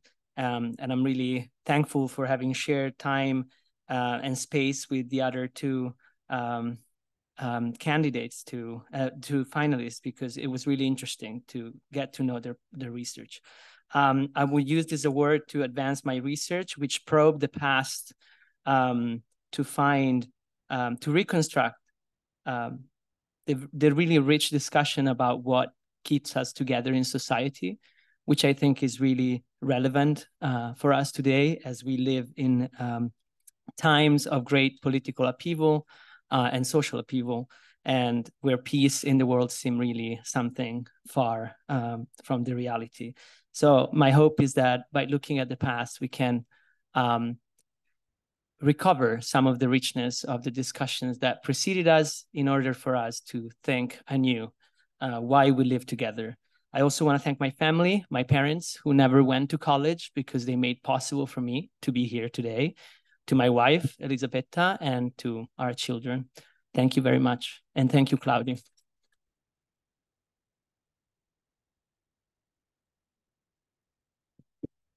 Grazie, Filippo. So let me introduce to you Angelica Pesarini, whose research project entitled Making Visible the Invisible, Counter-Body Archives and Resistance in Post-Colonial Italy was particularly noted for a compelling methodology which integrates oral and archival sources, as well as for its interdisciplinary approach, which bridges Italian studies and the social sciences to better understand societal changes in Italy. The jury found particularly groundbreaking her capacity to challenge established representations of colonialism and to highlight hidden aspects of race, gender, and identity in Italy. Furthermore, the project's exploration of the Black Mediterranean and the impact of Black Lives Matter movement provides fresh insights into contemporary issues, contributing to open the field of Italian studies to critical mixed race studies, as well as post-colonial and decolonial studies. Now, let me just add to this a couple of words from me. We already awarded also last year to Camilla Hawthorne the award, the same award. Angelica is part of a collective of scholars who's bringing this idea of the Black Mediterranean to life. It is enriching enormously my own field of studies of Mediterranean studies, the Mediterranean history of Italy. But I would also mention that the dedication of Angelica to specifically the role of women in constructing the memory and of what was the colonial period and fill the gaps that the documents are incapable to fill is particularly commendable. So let me invite Angelica to the podium. Thank you.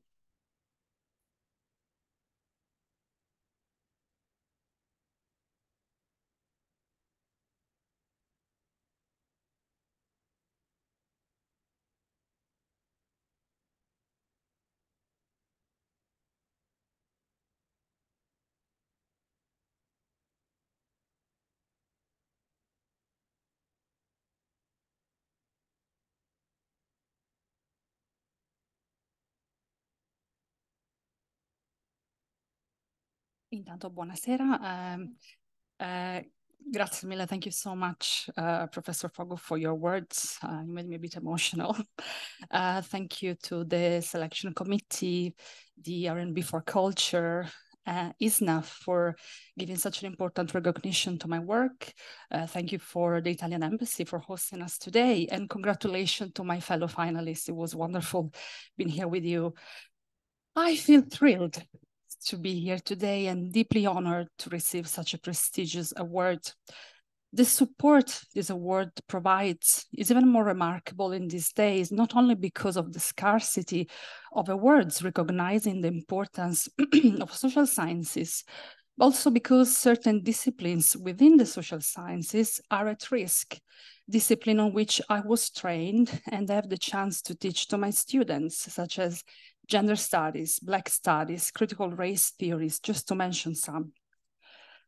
My work as a scholar activist is located at the intersection of race, gender, and citizenship in colonial and post-colonial Italy. For years, I've been investigating the impacts of Italian colonial violence on the life of people of color, in particular Italians of African descent, and how certain stories memories, and histories, including mine, have been erased by white Eurocentric mainstream processes of knowledge production. Within academia, I found a refuge, a space in which I understood that my lived experience not only mattered, but was part of a complex puzzle in which certain pieces were missing. The aim of my work is to look for those stories and those knowledges purposely suppressed and considered not valid enough or not worthy enough. I'm very happy to be here today, but it's with a heavy heart that I would like to dedicate this award to the untold names, the unwritten stories, the erased memories, and the young lives stolen by colonial violence, a violence still hitting today as I speak. It is precisely these subaltern knowledges and inconvenient experiences that, as scholars, we should be bringing to the fore. Thank you.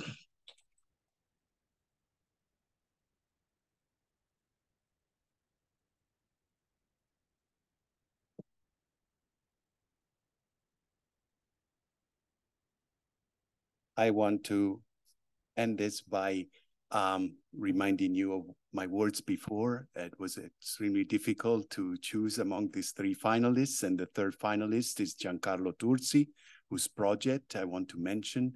It's Transnational Dialects for a New Linguistic Cartography, and it explores the relationship between dialects and the formation of Italian national identity during the Risorgimento from a transnational perspective.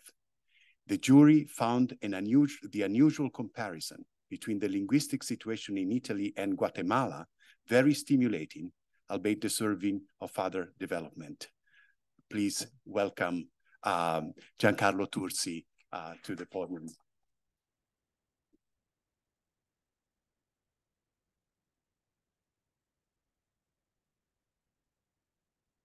My colleague.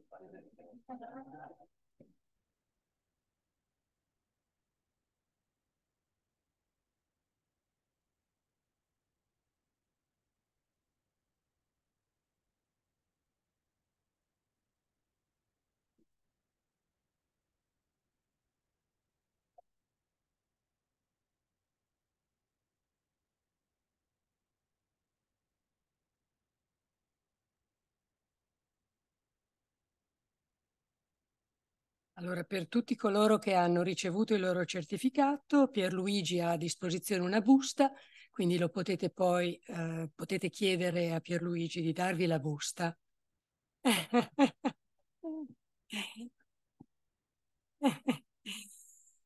Okay. The ISSNAF Lifetime Achievement Award was created in 2014 to recognize individuals of Italian origin who have significantly contributed to research, leadership, and mentorship. Lifetime Achievement Awards recipients are invited to be part of a very small and prestigious ISSNAF group, the Honorary Board of Directors, chaired by the Ambassador of Italy to the US.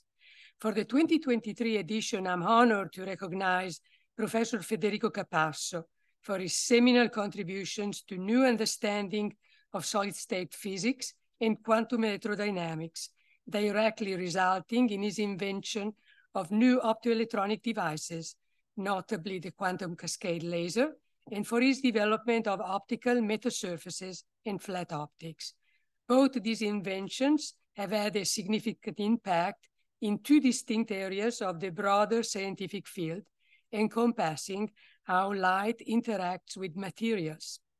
Professor Capasso is the Robert Wallace Professor of Applied Physics and Winton Hayes, a Senior Research Fellow in Electrical Engineering at Harvard, his home institution for the past 20 years.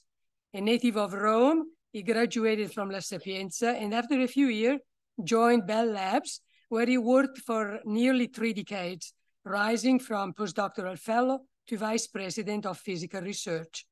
An extremely well-published and highly cited author, his most cited work, with more than 8,000 citations, is his 2011 paper on the discovery of the generalized laws of refraction and reflection, which paved the way for the metasurface revolution.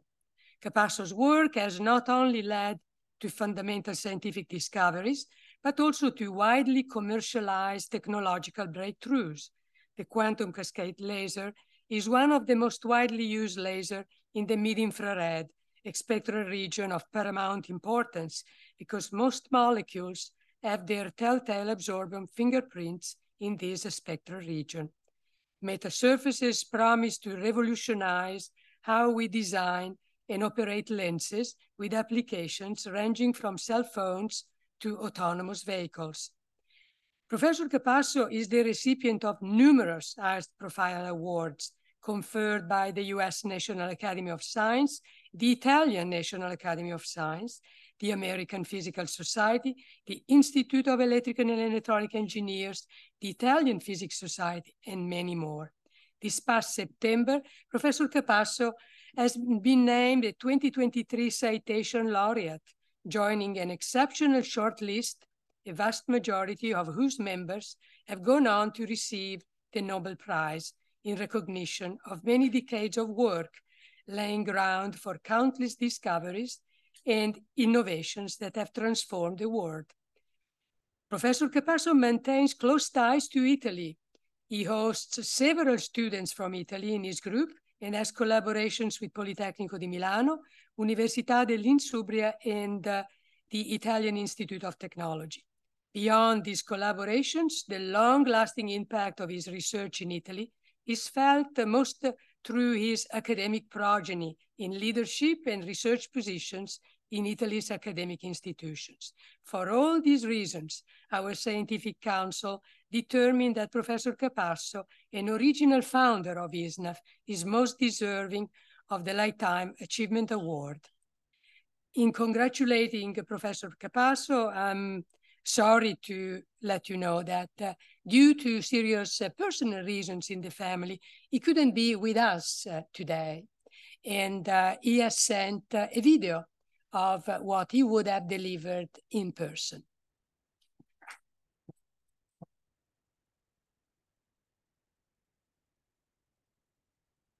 I would like to thank ISSNAF for this award, and it's a real great honor.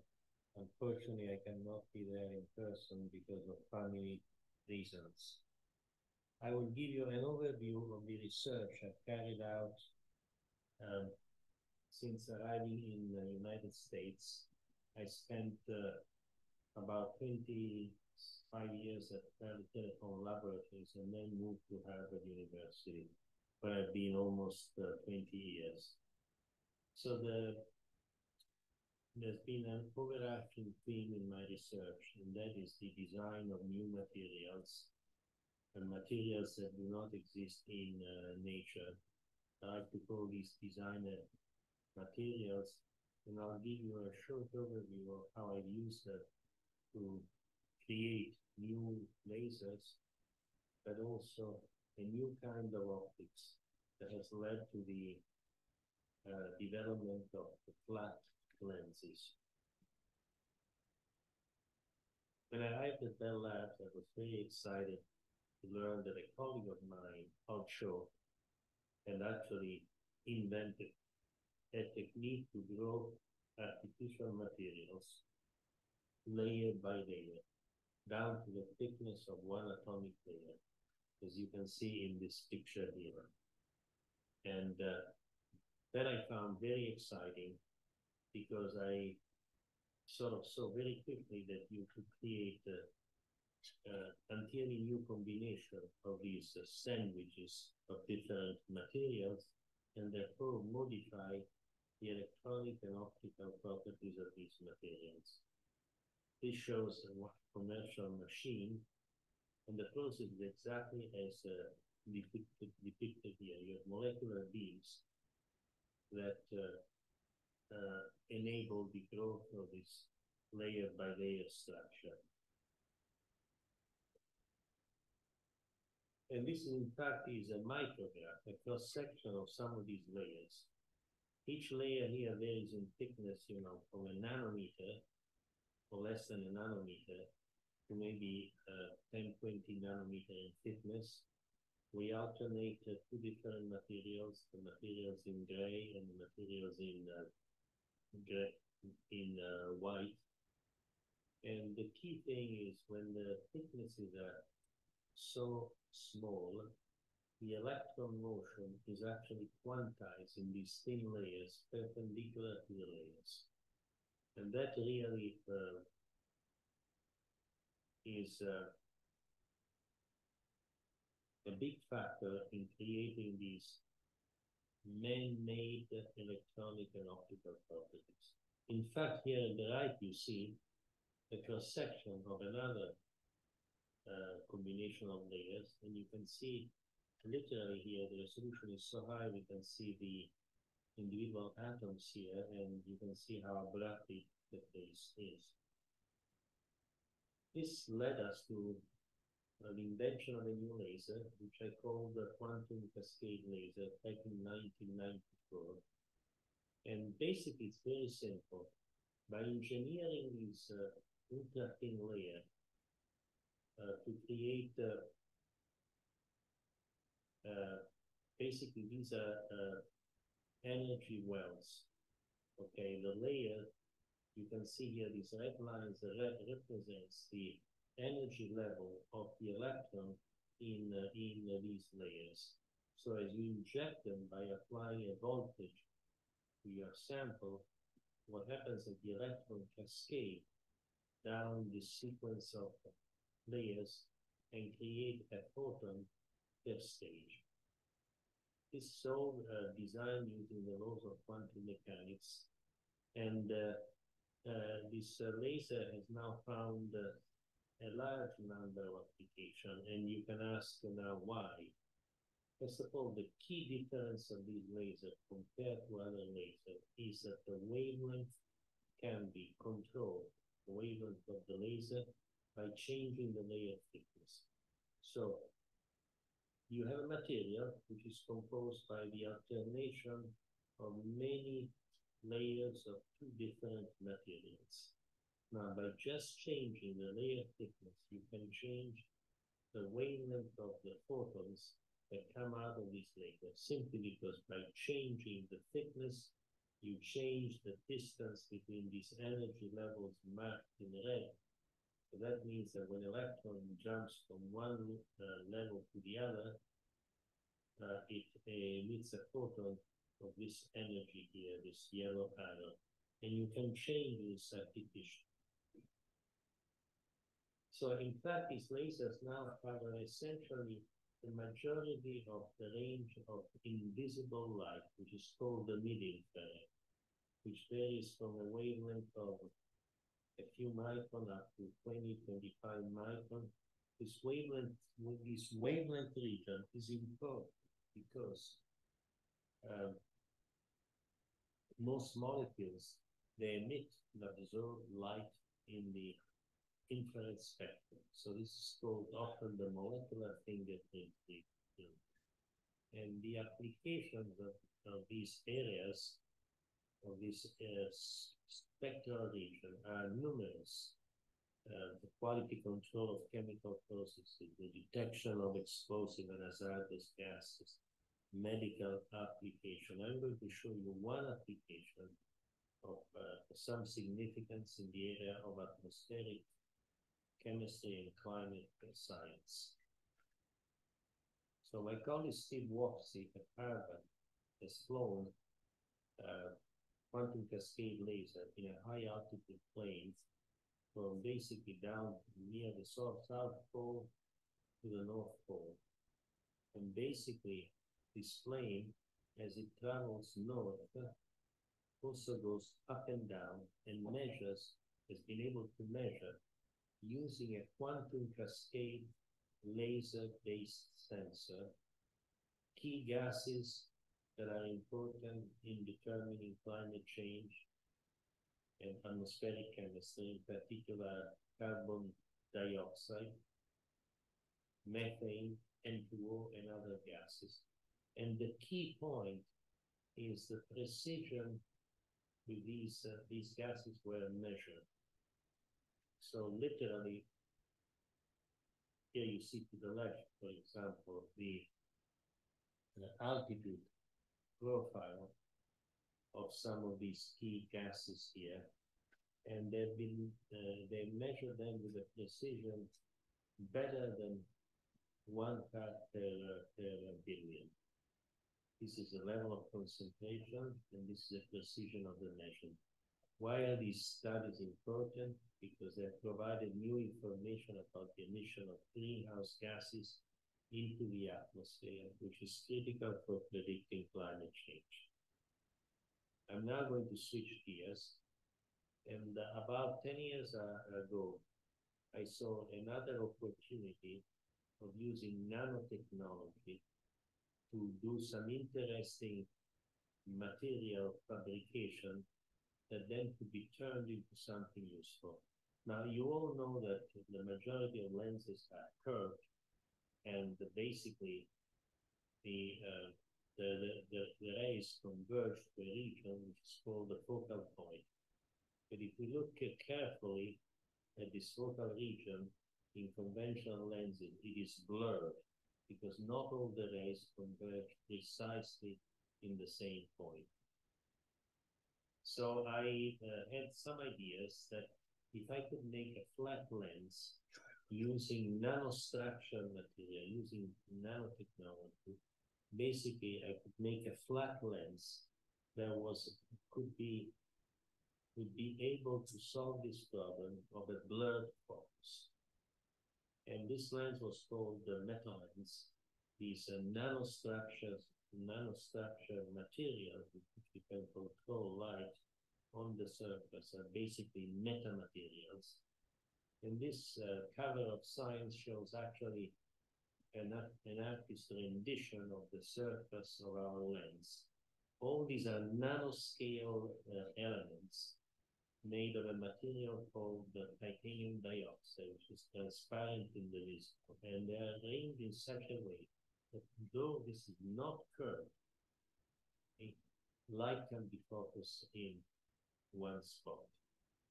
So why is this important now? Because if I can make a lens which is thin and flat, it will obviously occupy less space than a conventional lens, plus I have the ability to control the distortion, the aberration of the lens in a way that can't be done with conventional lenses.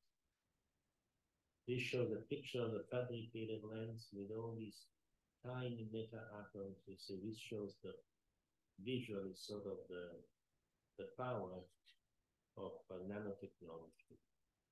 The way the light is controlled is basically through the collective effect of these meta-atoms that are typically 500 nanometer tall, and the width can vary between 10 to 50 nanometers.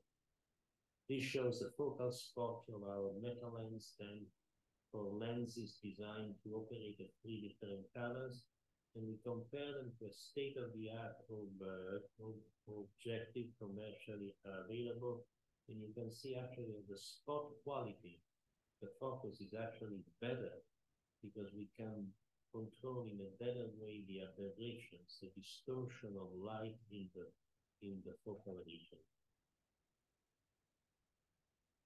So you see, the key point is that these lenses can be fabricated by the same process by which we fabricate the chips that are on your cell phones, on your laptops. And that's called the lithographic process, which is basically a printed process. So in integrated circuits, chips are typically made using this lithography called projection lithography. It's a printing process. We have shown that we can use the same process to make lenses. This is a detail of one of these lenses. And in fact, this lens is now 1 centimeter. All of these are lenses, 1 centimeter, and they contain 160 million nanostructures. I can show here, you can see how well defined the spot is. It's the spot in the red, at the red wavelength. And it's very well defined.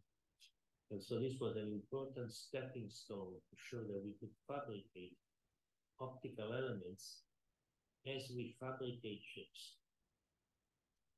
And in fact, this is a complete process, as you can see here. The next thing, I want to show the scaling of this lens to a 10 centimeter diameter lens. And here I make a comparison between one of our lenses and a lens of the same diameter, curved lens. It's a conventional lens. What stands out is very clear, the dramatic reduction in thickness and the reduction in weight. So all the optical elements can be made more compact and so forth, with many advantages for commercialization. My students mounted this lens on a telescope, and they actually were able to image with this metal lens base telescope an actual nebula. And we actually can do better than what a conventional sort of small telescope can actually do. When we got these lenses to work, I got very excited and I started a company, MetaLens, that is supported by some of the major companies that make chips, such as Intel, Applied Materials, Involved, 3M, and so forth. And this is the CEO, former student. We are based in Boston with over 30 employees. And we are really focusing on the high volume market for smartphones, consumer electronics, and the automotive market. And the key point again, that these lenses can be fabricated by the same process of chips. So why is this important? This shows a sensor, as you have in your cell phones, as you have in your laptops, and in many other places. You see there is a chip, and on top there are quite a few of these complicated shaped lenses. Now, with our solution, we are down to one or maybe two lenses, an aperture, and the sensor, all fabricated with the same process.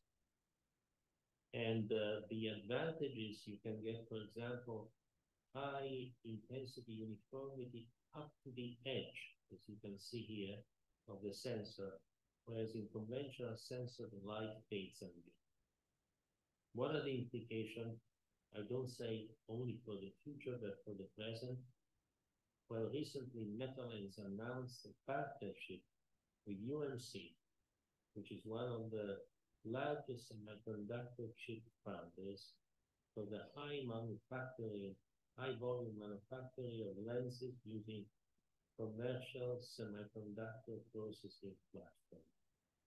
The applications are for smartphones, laptops, the Internet of Things, and automotive sensing. With that, I want to thank you again for listening to me, and I'm sorry again that I can't be there. I'm very honored by this award, and I need to thank not only ISSNAF, but my many collaborators. These are just the recent one in the last 5 years. There are many more that will occupy probably 2 more slides. Thank you very much again.